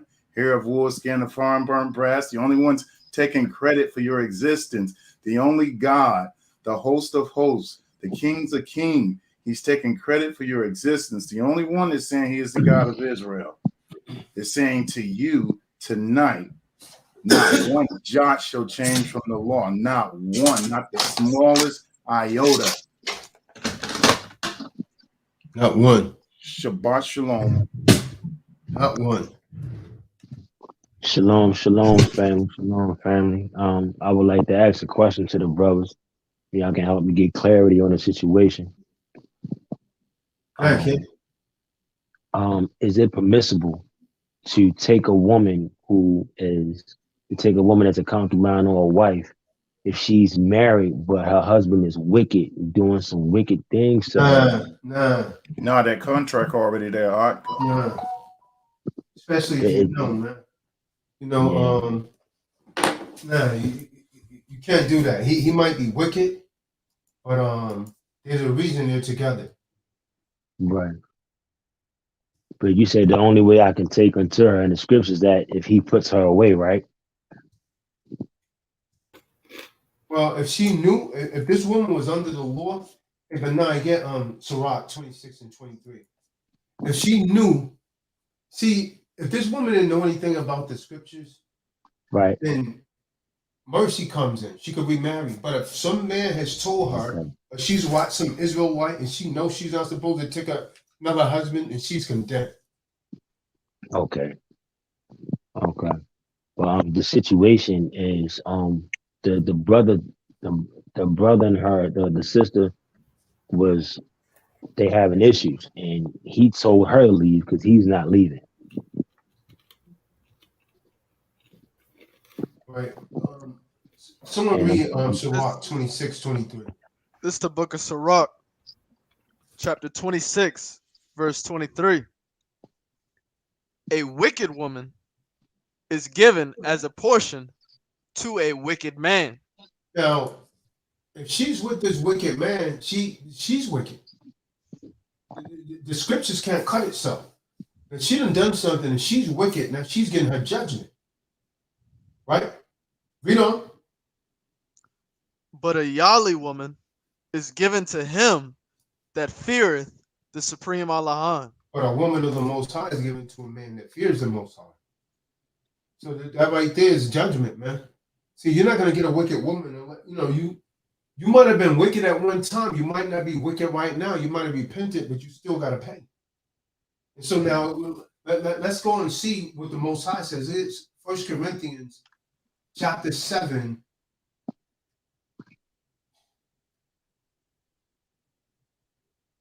And 39. 1 Corinthians 7 and 39. Book of 1 Corinthians, chapter 7, verse 39. The wife is bound by the law as long as her husband liveth. You hear that, Raheem? Yeah, man. Read that again, Yashibin. The wife is bound by the law as long as her husband liveth. She got a wicked man, she's stuck with him. Even if she put him away, if he's alive. See, here's the thing, man. In the law, if an Israelite man divorces his wife, that woman still can't remarry Okay. Wow. until he's dead. Wow. And you said the only way mercy will be bestowed down if the man is not he doesn't have knowledge No, of she didn't the know. woman. If Huh? she didn't know about this law, right? Let's Both say of them or just her? no. I mean, if he knows, I know damn well he told her. You Right. understand? Right. I'm Yeah. saying, because a man, if a man's in his truth, he's going to tell his woman this stuff. True, Right. true. So, but if she didn't know and she leave him, then see that's where mercy comes. Because Okay. unless one of us has a virgin, all of us have a damn woman that was with another man. You see what I'm saying? Absolutely. Right. See what I'm saying? See, this is why mercy of Yahushua comes in. And so I read it earlier, who knowing the judgments of the Most High and still do them is worthy of death. So if you know it and then you still do it, now punishment's coming. But if you didn't know, this is why mercy comes in. Hamashiach says, go your way and sin no more. Okay. And then second scenario, brothers. If a couple has not married, but yet the brother laid with her and They bore her, married. They she married. They're bore supposed to draw up a right. Yeah, covenant. they Okay. married. Yeah. With the consummation, you know what I mean. As marriage. But if the man leaves and abandons this child, could the woman? Could you take that woman? Well, when you say he left and abandoned his child, Like you say he he's don't want to be in a like relationship anymore? Yeah, he MIA. Period. Like there's no MIA. Got out of there. Like gone. Yeah, well, did he tell her, I don't want to be with you anymore? I don't know. I was just elaborating on the sister. She was just talking to me, Right. and she told me she had a seed, and she was like, my child's father is gone. I don't know where he at. Woo, How woo, woo. long ago? How long ago was he gone? You know? 5 years, little man, 5. Oh yeah. That's done. Okay, Right? It's done. okay, okay. It's done. It's a form of death. He MIA. Yeah, that's done. Man. He probably locked up, or he done ran off. No, real talk. He might be locked up. That's the first thing she should check. It's a local jail or prison. Yeah. Otherwise, the other thing is he done ran off with some woman, or in this society, he might have ran off with some man. Ooh, wait. Keep it in the closet. Okay. So let me recap. With the situation with the sister that's married, mercy will be bestowed upon the sister, and I can take her and marry her if she has no knowledge and he has no knowledge of this true way of life. Well, if he's done with her, right? Because even if he's a worldly Negro, you can't take a worldly Negro's wife. You know what I mean? If he put her away, and this woman didn't know anything about being an Israelite, she doesn't know the law. That's where the mercy of Mashiach comes in, because she will be a woman in repentance. But once you teach her, Cain. once you teach her, then if she go off and you and her break up, and that's sin on her. The Most High, that's judgment on her. That's adultery now. Cain. So you're dead. That's adultery. Okay. Okay. As far as the little man, the dude that abandoned his little man for 5 years, that's done. She can marry. Yep. But you still, one of the first things I would teach her is these statutes, man. Cain. Once you spread, see, this is the thing. It's not the same for men and women, right? Yeah. if a man divorce a wife, a man could go away and marry another. That's It's right. written in the scriptures. If he put his wife away and he marries another, you know what I mean? You know, his duties to that wife's first son is not discontinued. Right? Most High willing, yeah, Paul himself, Most High willing, they listening tonight because I told them I'm saying about my mentor and the priest, you know what I'm saying? So I said, listen, like, go on YouTube. I sent them the link, like, listen, go on there and listen. It's live right now. So Most High listening, Most High willing, they're listening to this truth right now. For real. I like the fact that you brought up, Kahan, that she has to repent and Right. to replace her ignorance with the scriptures. That's what she needs to do. And part of her repentance should not be trying to still go to the club, should not be trying to sit up here and get somebody else to rent out the box. All of that, that's I mean, if you're really trying to repent means to do away with and to fill back in with the new knowledge. But you know, who's ever's trying to sit up here and keep company with her, shoot, give her some time, give both of them some time. But in the name of Yahweh, I hope he keeps that contract together. People ought to take it serious, that particular contract. It's just not about meeting some type of climax. I mean, this is a commitment you take with the Most High, and that's a soul tie. How do you unwind that? What kind of court you can go to unwind a soul tie? You can go nowhere for that. So you really got to pay attention to who you're choosing as your host and as your rib. Absolutely. So like, I actually, go ahead, bro. I just was gonna say that's why scripture said, wife and husband leave their mother and father's house and become one. Okay, that's right. That literally is spiritually you are one with that woman. Absolutely. Okay. Man, I actually elaborated on that with the sister. I said I pray to the Most High that you and the brother, get it together. You know what I'm saying? And y'all make that union fruitful, and be in the honor of the Most High for real. But she was like, man, he this, he that, you know what I'm saying, going to a bunch of other things. I said, well, Most High willing. I said, well, I can't continue to talk to you, you know what I'm saying? I can give you, you know what I'm saying, right knowledge and this, that, and the third, but on the other level, I can't do that because I want my blessings from the Most High. But so be it. I said, he puts you away, you know what I'm saying? And so be it. I didn't know that, if she or her, she definitely didn't have knowledge of this truth, then mercy will be brought upon her if I choose to take her. And she has to repent. And I will convey that to her in the message as well. But at the end of the day, I elaborate to her to definitely try to reconcile that and make peace. And I pray to the Most High because she initially, when I saw the jewelry on her hand, she was like, I was like, is that for the ward off unwanted individuals? And she like, yeah. And then she was like, I'm just playing. Yeah, I am married, but I'm not happy. I was like, and she went into the wicked Lord thing, like, okay, say no more. Like, okay, well, listen, I pray to the Most High that. I'm gonna hit you with something. So like a woman not being happy is not a reason for divorce. No, that's sin, right? That's sin. Mm-hmm. Because there's times throughout your marriage, there's periods that you won't be happy. That doesn't mean you give up. See, that's the Western woman right there. That's the modernized woman, man. Mm-hmm. That's emotional too, right? Even if she's with you at some time, she's not gonna be happy. Does that mean she's gonna get a divorce? That right there, man, that spirit is off. Mm-hmm. Why are you not happy? You know what I mean? Why? Yes. We only know her side.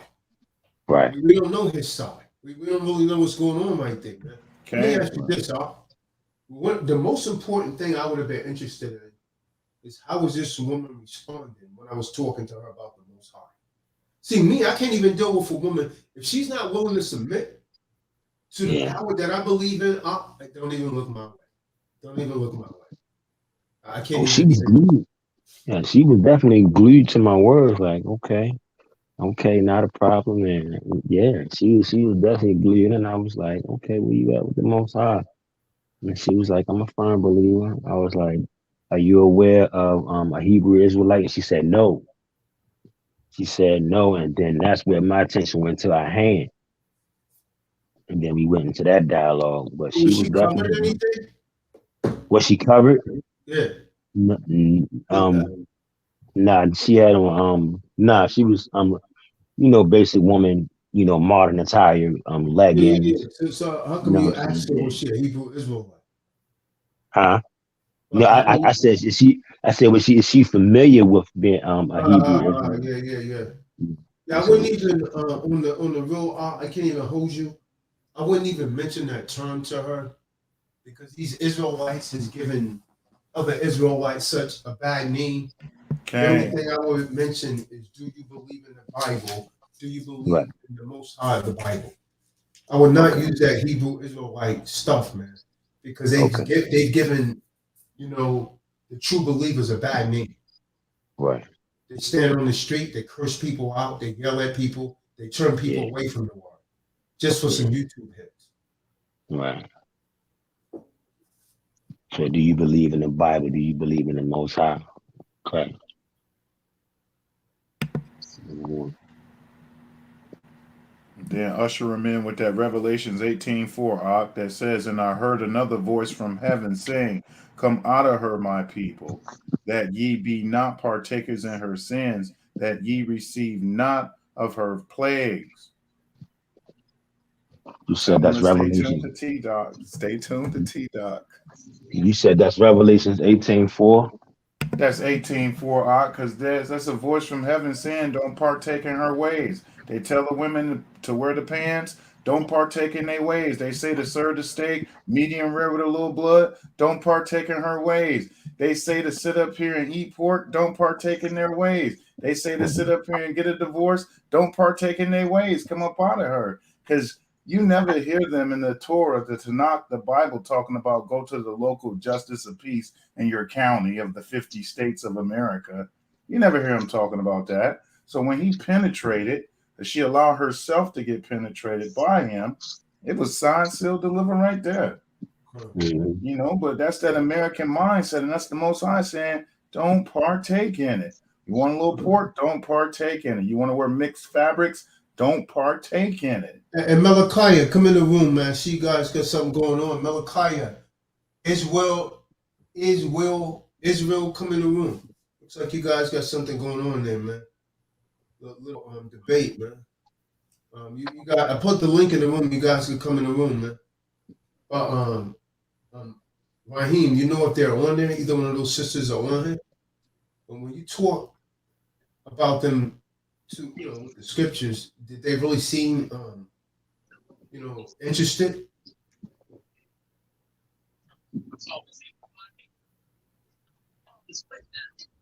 Jacob, wake up! Come on in the room, man. Yeah, y'all brothers come on in the room and speak your piece. Exercise your Israel, Amendment 1. Israel said he can't have her. Israel, come on in the room. Speak now, brothers, or forever hold your peace. If you don't assert your voice, you have none. Yeah, they divert. I see it's debating in the room there. About Israel saying he can't have him. what they talking about? What I was talking about? No I one think so. knows. Yeah, I We think asking so. them to come step forward and speak their Oh, truth. oh. Exercise your Amendment number 1. This dude still get off the chat and come in the room. Click the StreamYard link. Got your opportunity to speak. Yeah, just use your mouse. Israel. Come on in the room, brother. Yeah, just use your mouse. Click the link. Because if you're not going to assert your voice, then you have none. There's one. Somebody came in Now, now. that's Cody right there. Oh, okay. You That's brothers Cody from doing the HD. chatting in the room, have some huevos and speak your voice. If you don't share your words, you have none. At least speak in Those, Spanish too. yeah, build up that testosterone, brothers. Get in here and speak your piece. This is the perfect platform to speak your piece. That's all we're offering here is correction. Speak your They ain't piece. in Stop debating, man. typing. That's why I wanted them to come. I don't think those brothers have a voice. They probably got typing hands. Jacob, wake up. He come in here a lot, man. Come in here, Lot.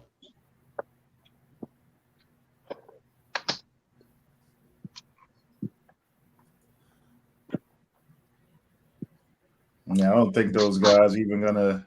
I don't think their spirit moves them to come to such a Yeah, platform. there's one of them. There's one of them, Ali. Oh, they're coming in. Yeah, Jacob, wake up. Oh no, Oh, that's okay. Malachi. That's Malachi Dean right there, man.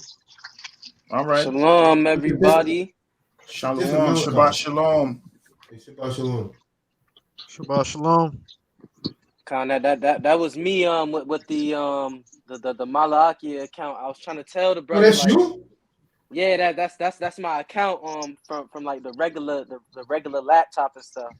Oh, I thought that was the tribe of Judah. I mean, Jacob, wake up, man. I thought he Now moved I on was like that before. I was trying to explain to the dude that like keeping the laws like how you guys are bringing out being perfect. So the synonymous like the synonym of being perfect in the 1611 clearly states to be sincere, to be sincere or to be real.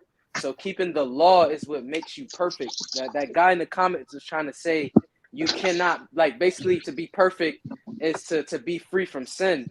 But what he doesn't understand is even in the book of Romans, it tells you that once you become, basically when you become a servant of righteousness, you are free from sin.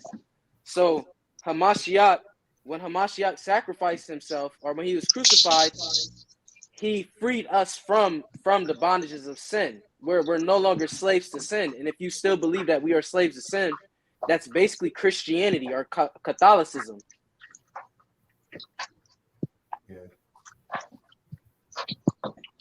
Well said, young man. Well said.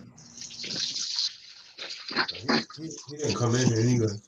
No, not with that brother on his square like that, perpendicular to the earth. Why would he come in here and get decimated? Malachi's pretty short, man. Yeah, I hear him, Mark. You got a band-aid? The brother just cut me.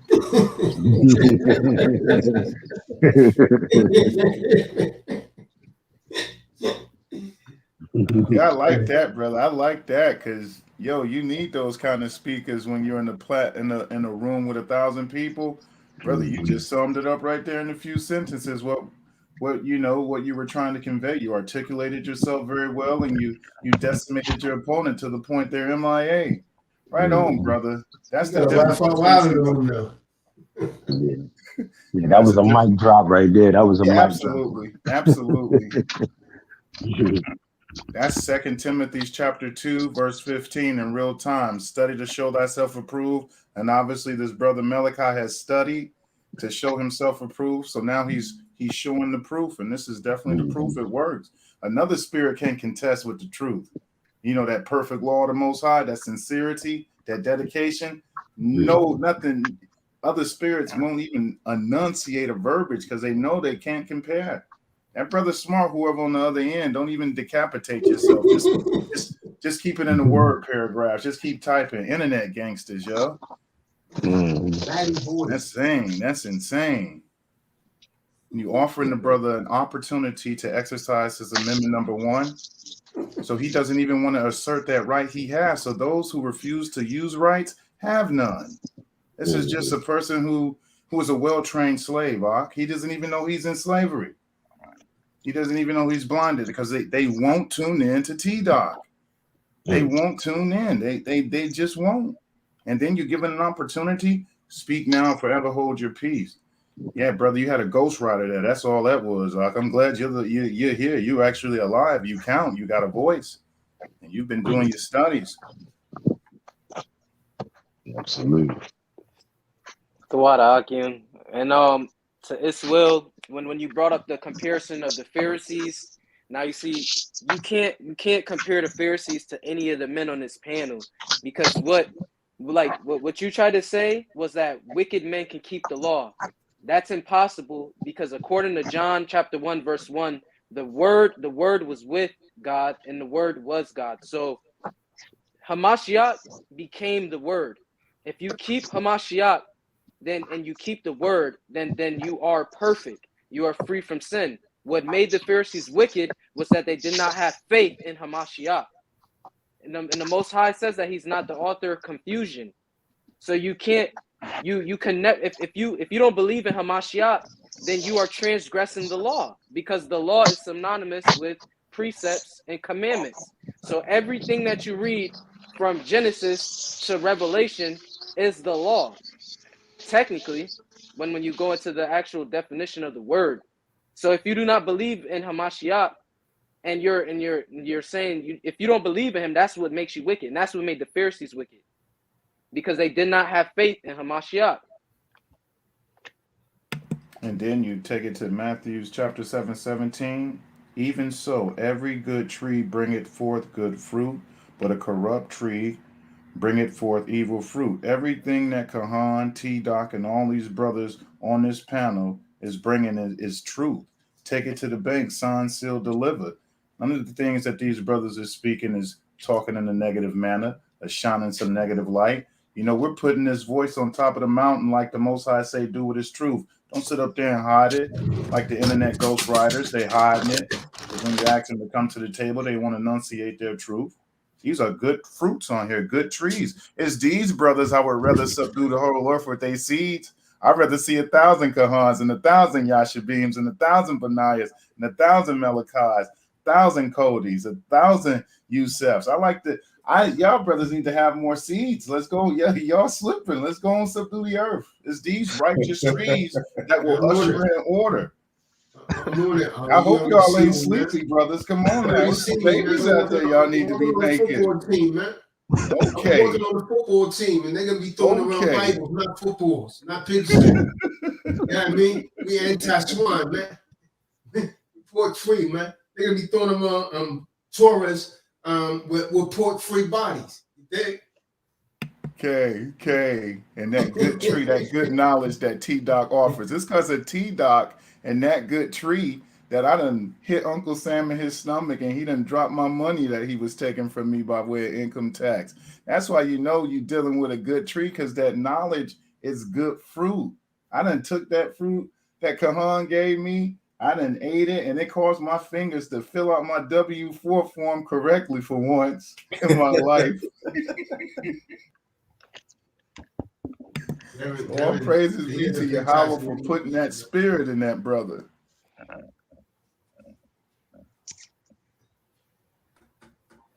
This man has to be, in Tazadaq's terms, this man has to be a debtor. You still just typing, and you haven't came up here and tried to use the spirit or the ruach that the Father has promised you. You know, when you come and you have to study to show thyself approved. When you come with a point or you make a statement, you have to be willing to stand on that and actually defend it. If you can't defend it, then that just means that the ruach is not moving with you. Because the Most High is not the author of confusion. You're just speaking nonsense right now. And if Yahushua is the only one without sin, and we have the mind of Hamashiach, then what are you trying to say? Look at here. I want to get that brother, make him an offer. Brother, I want to offer you a $25 cash app from me to you if you come on the panel. Speak your piece, brother. Stop ghostwriting. Wow. Matter of fact, I'm going to up it to 50. Come on the panel, brother. Give me your cash app. Brother, so I'm feeling Let me like that. Let me go and create me a dummy count called Israel. Yo, I'm paying out tonight. I got $50 I cash app him if you come online in 3 tonight. minutes. Let me go and create me a dummy account. Israel. I'm gonna just put a little dot in it so Ali don't pay attention to him. Hey, it just went up to 60. If he come on this app, man, I'm gonna go ahead and drop him 60 cash app, real time. I'm gonna show you what a good tree yields good fruit. Let me show you about this. Your rib is pregnant. 65. All right, come online and speak your truth. Wow. I'm gonna pay you to so-called personify whatever God it is that you serve. Announce who he is. Why did he send you here? What was his purpose and what was his intention? Who is your God, bruh? Wow. See, another synonym for the word perfect in the 1611 is being mature in the word. When you look at the lexicon, and he's saying in one hand that Yahushua is without sin, But he kept the law. So if we keep the law, we can be without sin too. I don't know. Maybe how you take this thing out the Exactly. empty it out, or do it come out this little white thing? It look like a bunch of hold up. Yo. All right, Raheem. Cardi.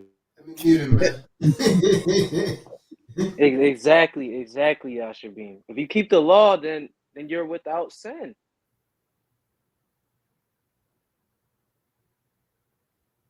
Come on, brother, get on here and tell us who your God is. Why did he send you? What was his intent?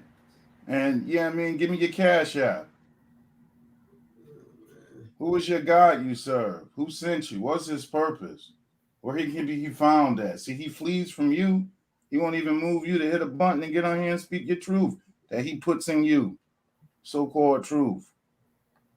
Talk to us about that perfect stuff. Let's hear that voice so we can know what God you serve. What is his name? Where did he come from? What did he create? They love to debate, man. Instead of coming together, they love to debate, man. Yeah, man. So the Kahan put the link in the room again. Israel. All right. Well, that brother done offer what we call here acquiescence, and my offer is now off the table. Shabbat shalom. What is he talking about? Saul kept the law. He's a law. That's our brother Saul. Ain't got nothing to do with him. What God he serving? Where's that kingdom? Get on here and speak your truth, brother. Sheesh, at least Matty boy said I could hear something slithering in the grass over there, brothers. Sheesh, at least Come on here, man. Spirits at gonna least come out towards the end, man. These spirits coming out. at least Israel, like you over here bringing up Saul. At least Saul like repented, and that's why he was converted into Paul, man. You're not even coming up here and like actually defending your stance right now. Why does it say in the book of Joshua chapter 1 verse 8, this book of law shall not depart out of thy mouth, but thou shalt meditate therein day and night, that thou mayest observe to do according to all that is written therein. For then thou shalt make thy way prosperous, and then thou shalt have good success. Does that sound like sin to you to have good success?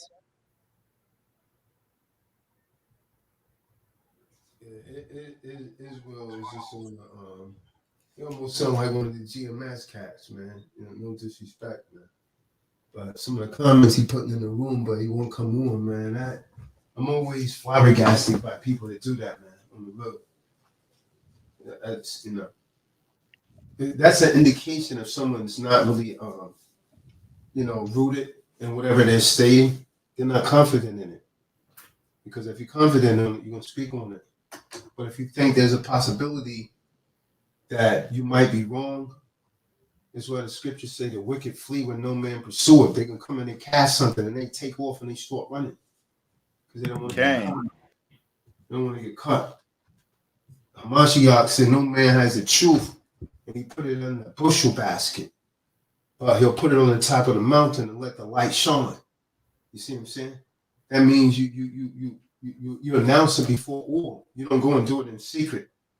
And kind of what people do in this chat room, they'll take shots in the chat room, but they won't come out and they speak.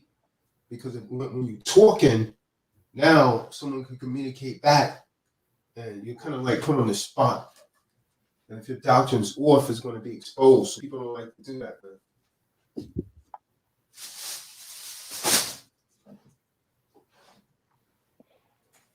This man making jokes saying baby formula. I saw that. Yeah, I saw that, man. That's what I'm saying. That's really off, man. So you need to be milkshake and all of that. That's off, I'm man. fine with that. It's frivolous. Obviously he not. You see, I'm fine with that because I'm just gonna reverse it on him because then Hamashiach himself say unless you be childlike, like you won't enter the kingdom of heaven. So, or the kingdom of Yahweh. So now, he's a little bit upset because, I'm gonna be laughing. I'm gonna be laughing in the kingdom, just how I say in the book of Psalms. I'm over here dropping all of these precepts for you. I'm paraphrasing all of this stuff for you, and you have yet to even come up here and say one thing.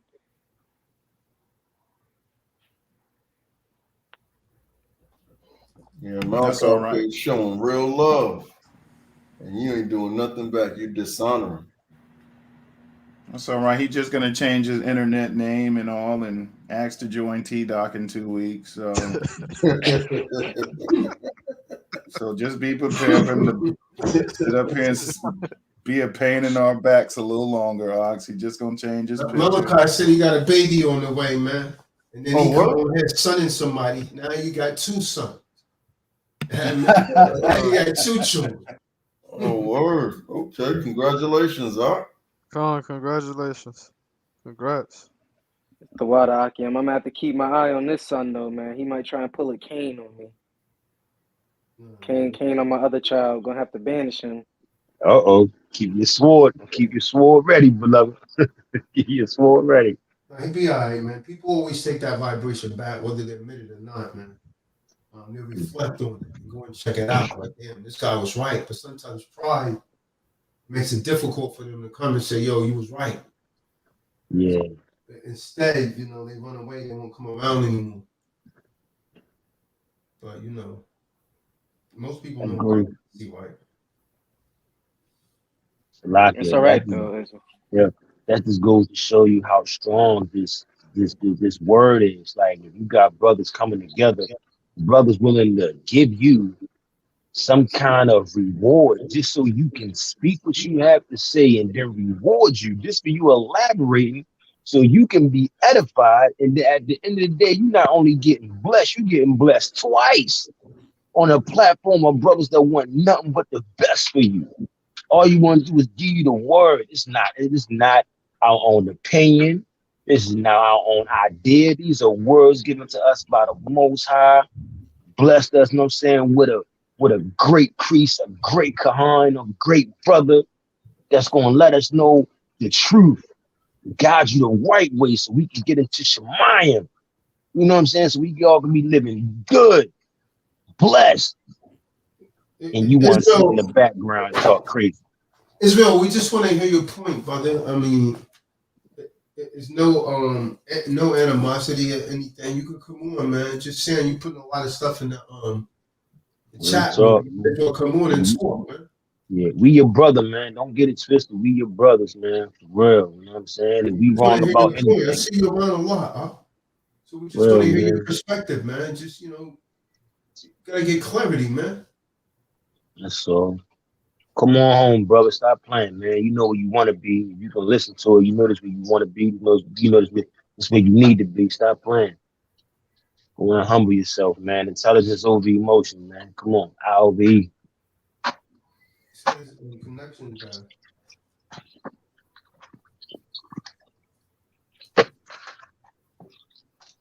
so good, man.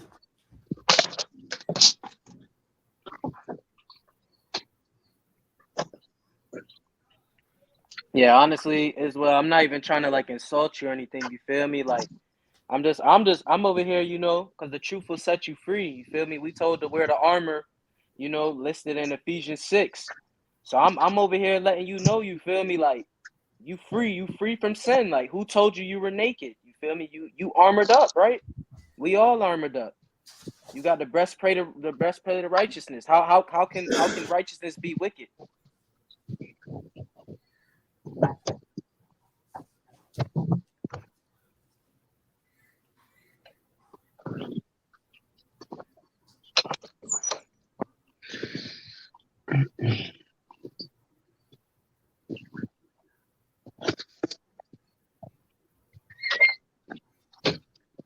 You know how Moray Ali said he's gonna change his account. He'll be on here next week.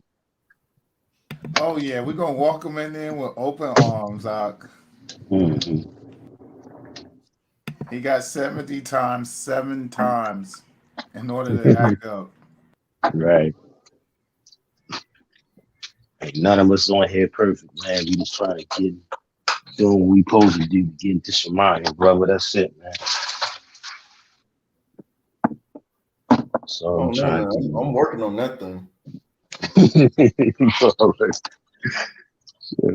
No.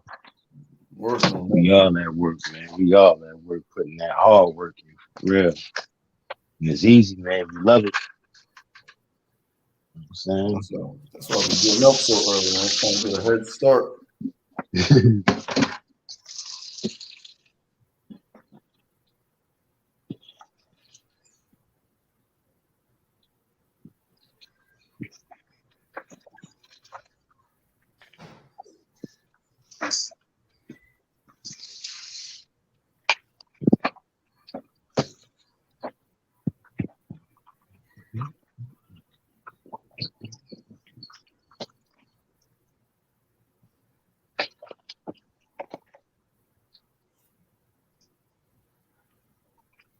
I don't think he's going to come up here.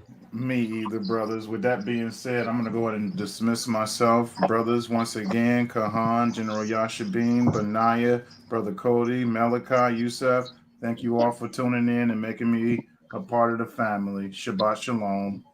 Shabbat shalom. Shabbat shalom. Watch it. Shabbat shalom. Shabbat shalom.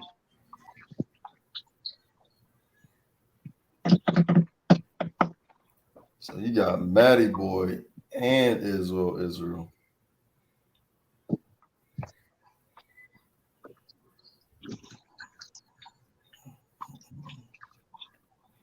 I think Matty Boy's on our side. I think he was just making a joke. Well, it don't really matter about the size. I mean, it's open because when you put stuff in a chat, it leaves room for misinterpretation and misunderstanding.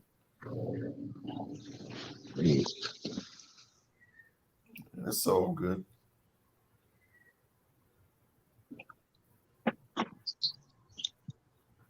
Oh yeah, congratulations, Yashabim. I heard the news. Oh, which one? On the new one, the new little one. Oh, I appreciate that. Thank you. Wow. Yeah, man.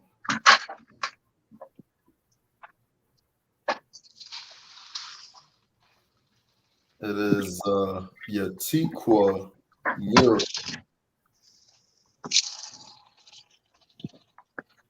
Yash been gonna have a baby doing pull-ups at 2 months old. No, it's a maid child. I ain't gonna do that to the little girl. Okay. I will make sure her legs are right though. You all right.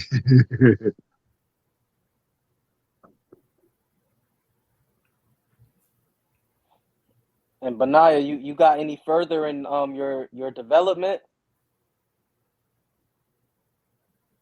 Con with the game, yeah. I got a little further. I made a bunch of chapters and character models and stuff like that. Getting into more different types of animation. But I've been focusing on app development right now. I do have a working version of the TDOC app. Only thing that's missing is just the calendar for the events and the scriptures. The KJV is difficult for that because first I gotta separate all the 66 books, and then I gotta separate all the chapters in those books and all the verses in those books and put that in the database. And then I just gotta figure it out. I get it, but the notifications and all that work, it's coming along. I just want to give a a solution that's fully completed, But yeah, it's coming along real well.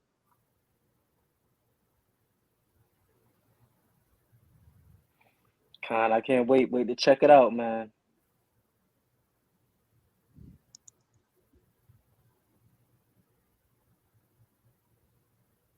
Yeah, I want to get it, that calendar, especially for the high holy days, so people won't have no excuse. The calendar will have the the holy days on it, ahead of time.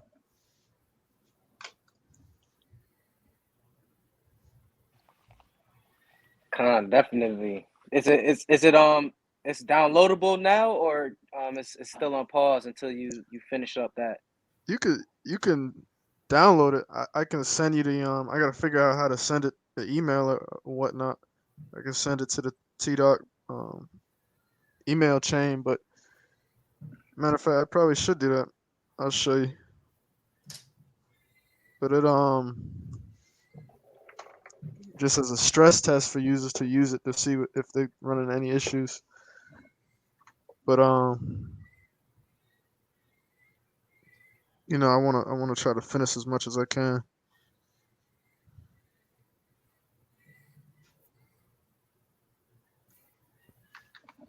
Just getting stuck on some things.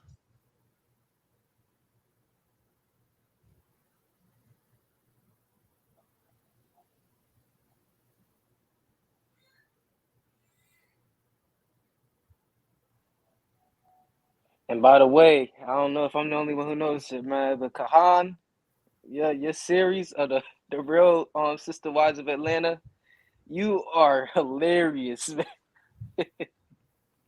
This dude be having me crack up, man. He picked the funniest thumbnails ever, man. He God is hilarious. They be getting people mad in that chat. People are furious, angry. Oh man.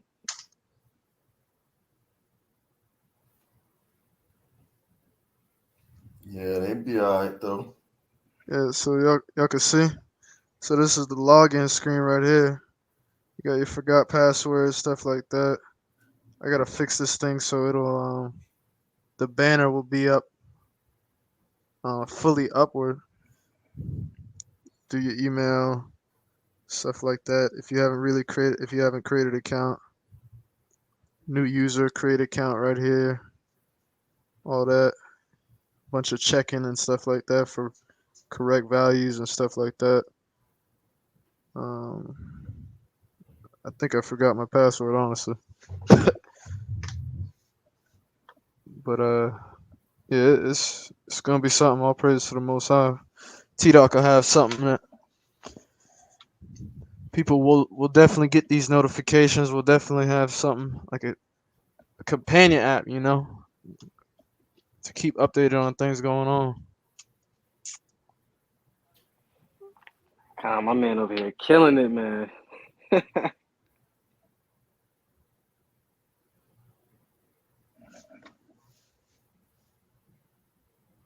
You almost done with this school though? You said what? I said you almost done with school now? Like you close to your degree? Oh yeah, I graduated back in 2020. Yeah, that's 2 years ago. He was Yeah. working last year. Oh man, I'm late. Yeah. I'm over here right now, you know, going through it, man. Trying to bust down this biochemistry, man. It's pretty enjoyable though. Biochemistry.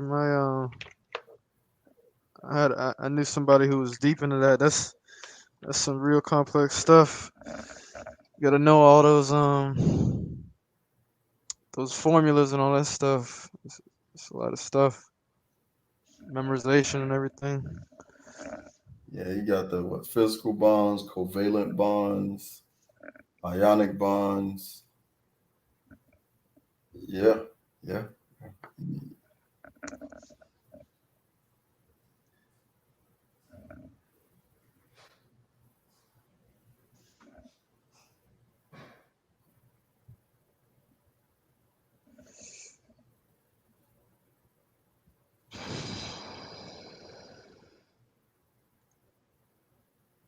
Who was that?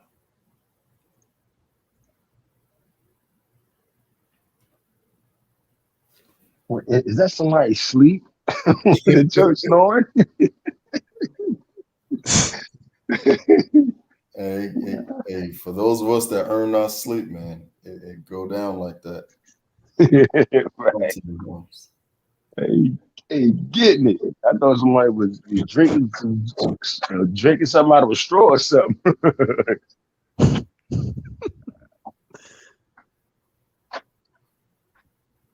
Who mic is that? I don't know. I don't think it's mine. But yeah. So this is the home page. You got all your most important things. I kind of want to redesign this to make it look a little bit newer. But for right now, just what it is. Your Bible. It's gonna bring you to the KJV, and then take you to that. The TDOC shop brings you right to the Kahan's website. Within the web page, you go right in there. Gotta make sure, because like when you press on an app, you gotta make sure that it goes back to where you were previously. So I Okay. did that, and it's just a lot of back checking. Calendar, it's in there. I gotta create it to where you can hold on a date. It'll set a date and stuff like that. Save events. You got your profile, and it autofills with stuff in there, and the notifications already work. A panel right there and stuff like that. So it's a lot going on. It's just I want to bring something to the table that's done and not halfway. Yeah. That working, young brother. That working. That's what's up. Huh? You still in the background? Might have stepped away for a quick second.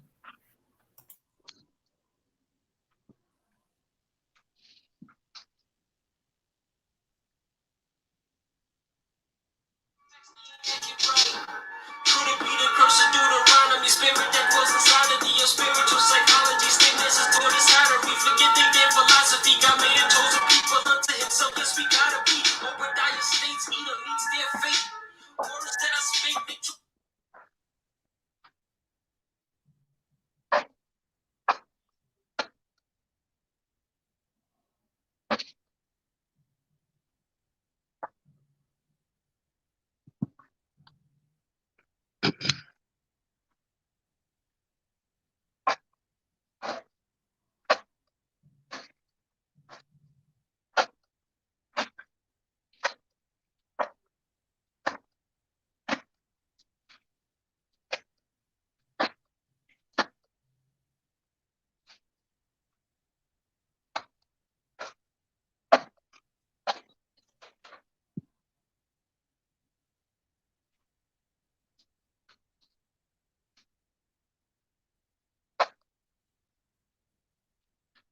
That was the Kahan. Everybody. Hello?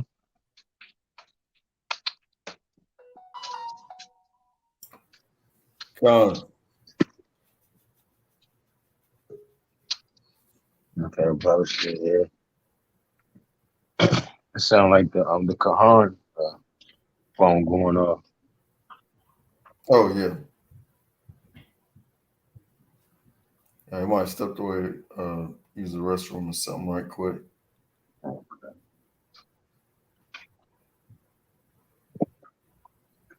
That might have been the brother snoring, you know what I'm saying? He be getting up. He be up crazy early. Real. Brother be up.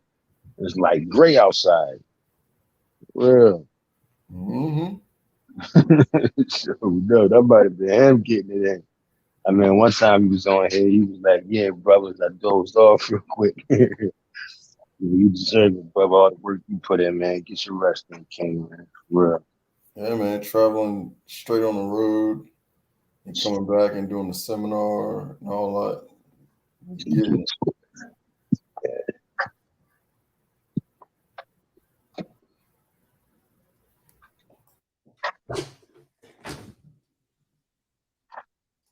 David think.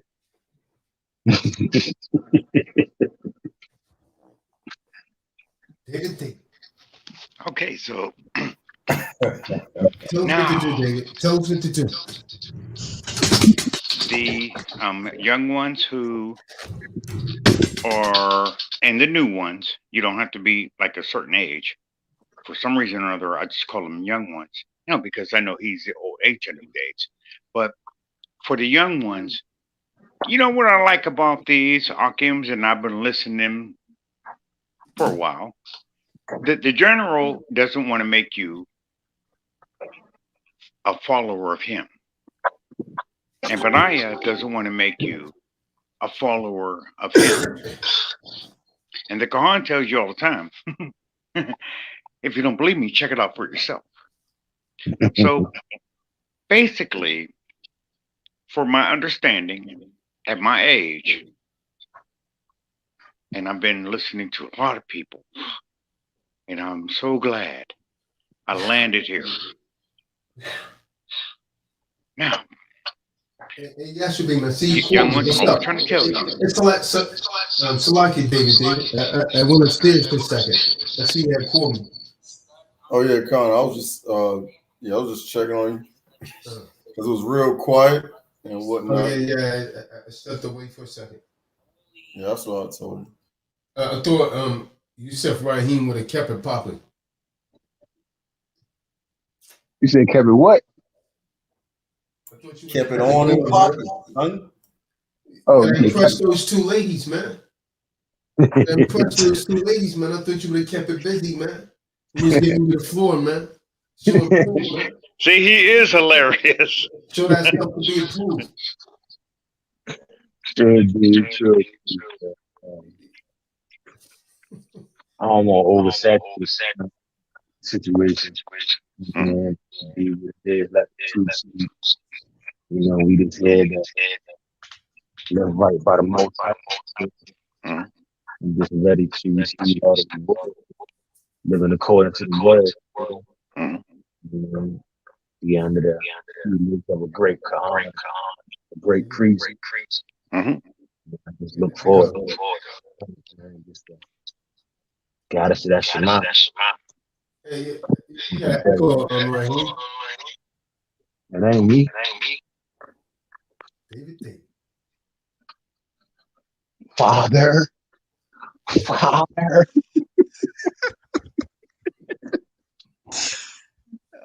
Yeah.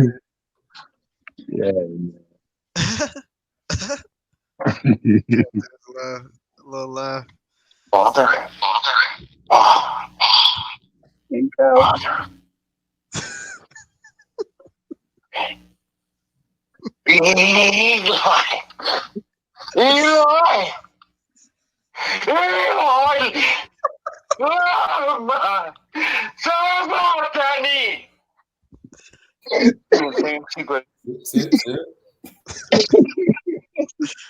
Oh, classic every time, man. Every time, man. Yeah, it's the switch up for me, man.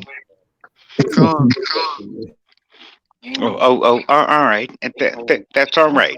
Y'all are my family, and if y'all want to laugh, I don't play football. You are a wonder. We are fearfully and wonderfully made. Hey, David, do you play basketball?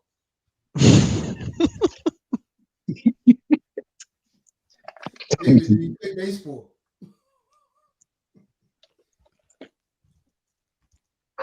Guess not. What about softball?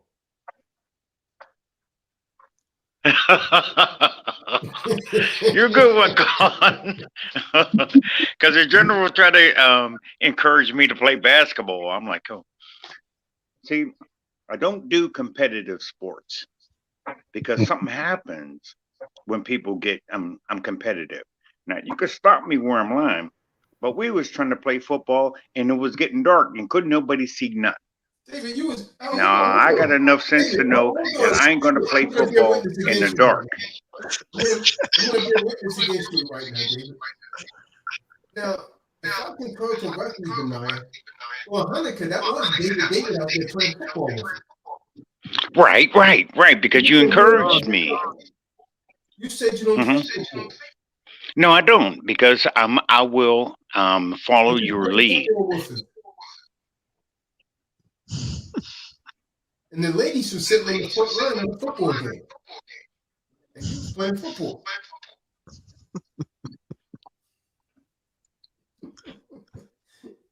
Yeah, David. In fact, you was on my team. You didn't play football. We won. We won. The team that I was on won, so I'm good. Man, okay. Okay, now, all right, look, new people. The Kahan and the General and Benaiah, they are not trying to get followers or worshipers or anything. They don't want anything from you. You know what? What is done in secret is brought to the light. So I'm gonna tell you what I had done. I send the General some money because I was led to do that, and he sent it back. And I took it back. But anyway, so they're not, these individual people aren't trying to do that. They don't want your money. Now, here's what you do, young ones, new people. You found a place where you can learn, but you have to become a family member. You can't, this isn't something that you can buy and then just leave. This is not for sale. Okay. So I kind of got thrown off a little bit there because of the distraction with the um, inserts there or excerpts there. But I want you all to talk. You have to talk. I can prove it. In the book of Genesis, God said, see, no. So you have to talk. That laughter, Now, that laughter. okay. All right, now calm down. I'm not trying to be wise or anything. I looked up wise, and it was written W-I-Z. Okay.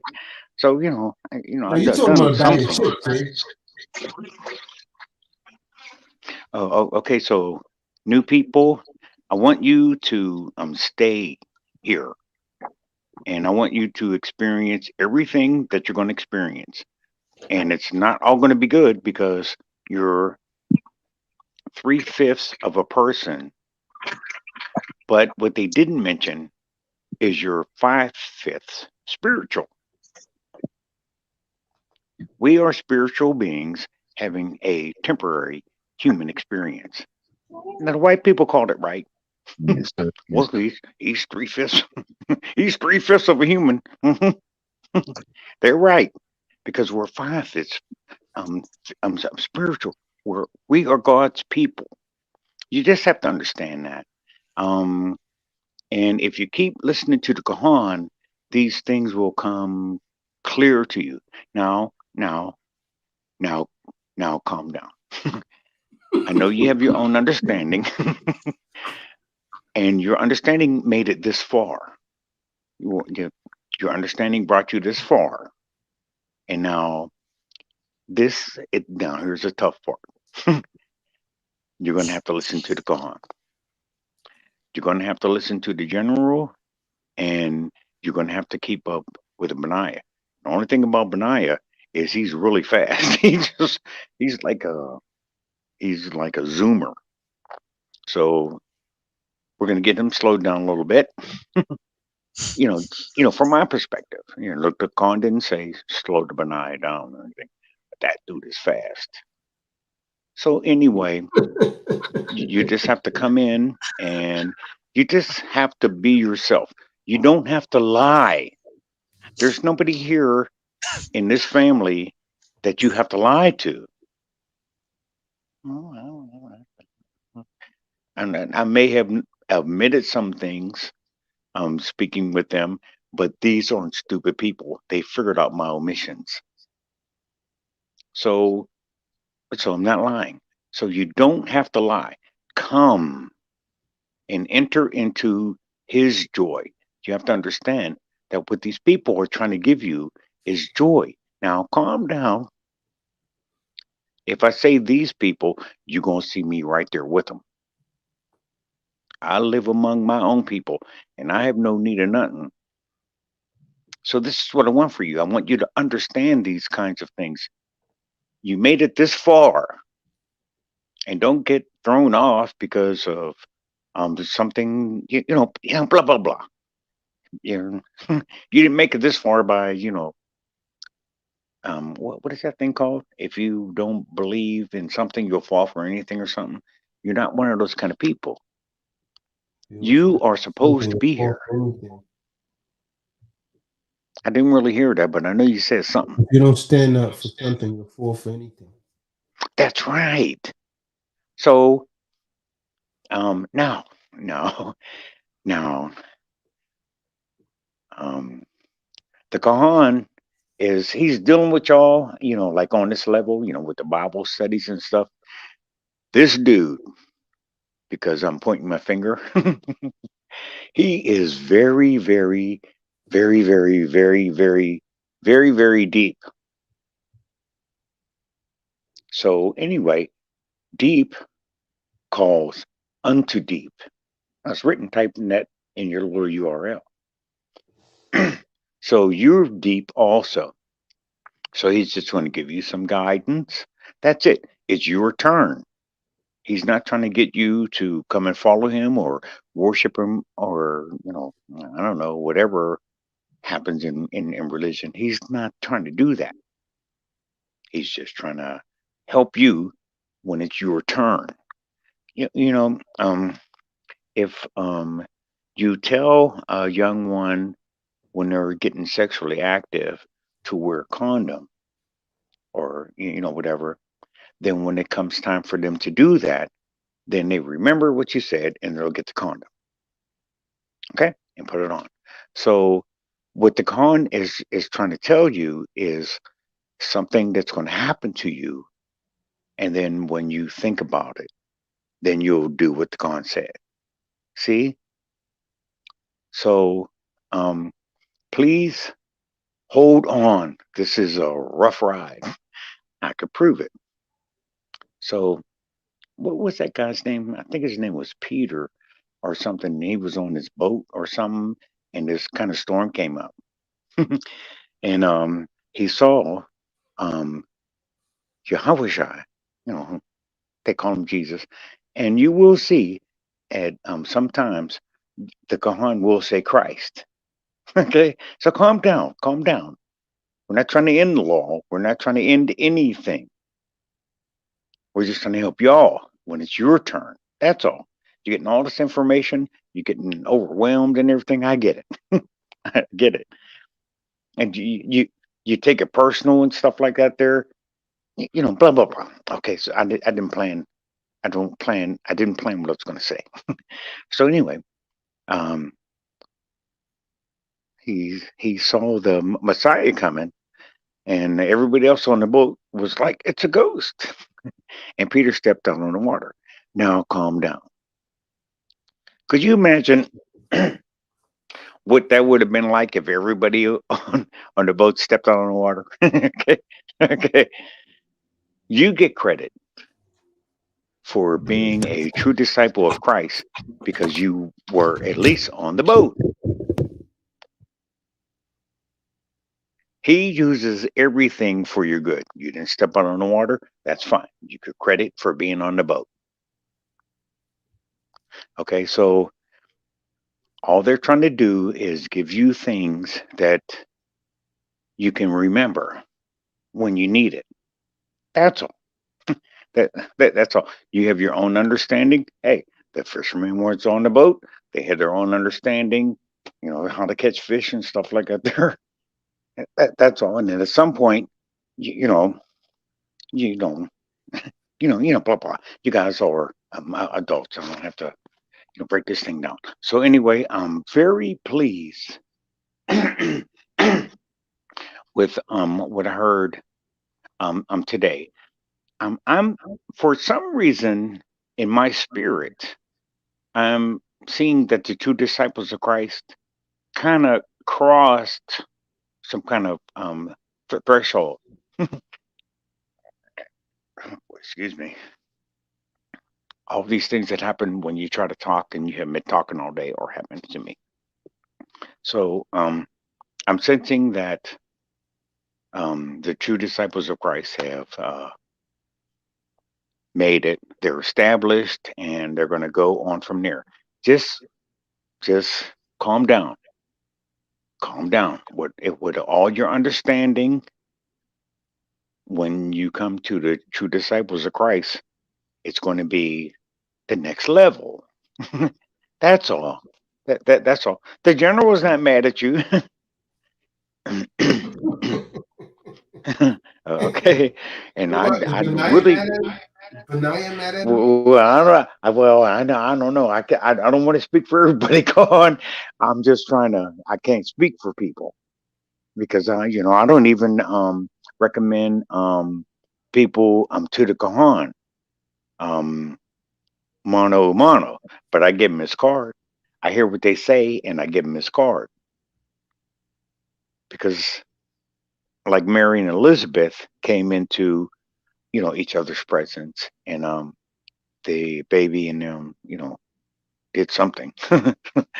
Okay, now if you don't read the Bible, you're not going to get me. Okay, so um, so this is all we're trying to do, young ones. We're not trying to make you bow down at the Kahan. We're not trying to make him bigger than life or anything like that. There, and you can look at any video that I ever participated in with him and see if I was, the yes man. It's just not going to happen. Because my thing is for you to help you. I don't want you to follow me. And the Khan doesn't want you to follow him. And either does the general. We're busy. The general just had a baby. So he got time to come on here and say, okay, worship me or something. This is not that kind of movie.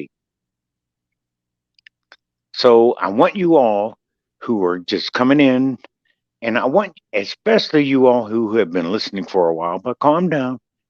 Calm down. That's just me. But I want you to just listen. Just listen. They're telling you the truth. I had the chance to hear General Yasha Bean talking on the phone. Now I know he didn't see me, and I was just coming past him. I wasn't, lurking around, see what the general was saying, and he was talking that Bible. So these people are sincere, and you just have to be sincere. Yeah, you're going to mess up. Yeah, you're going to make a fool out of yourself, but don't leave. Keep listening. He's going to tell you things about women this and women that, and men this and men that. This is what you're going to deal with. He's not making this up. You're going to deal with it. If you are a follower of Christ, because the Quran does say Christ sometimes. If you are a follower of Christ or Yahweh Shai, you're called. Now, here's what's going to happen.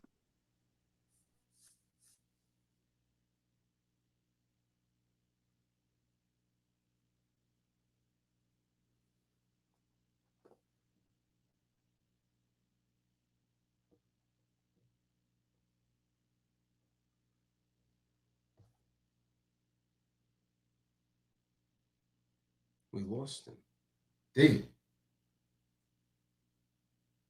We lost him.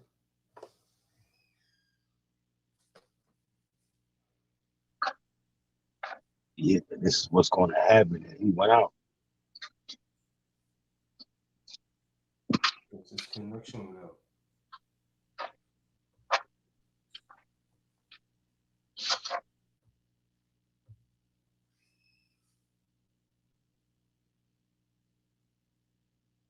Yep. So yeah, we're gonna go ahead and shut this down. Thank everyone for tuning in.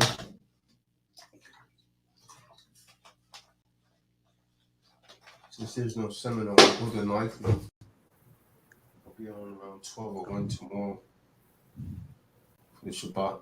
So for now, I'm going to say shalom, man. Everybody be safe. Shabbat shalom.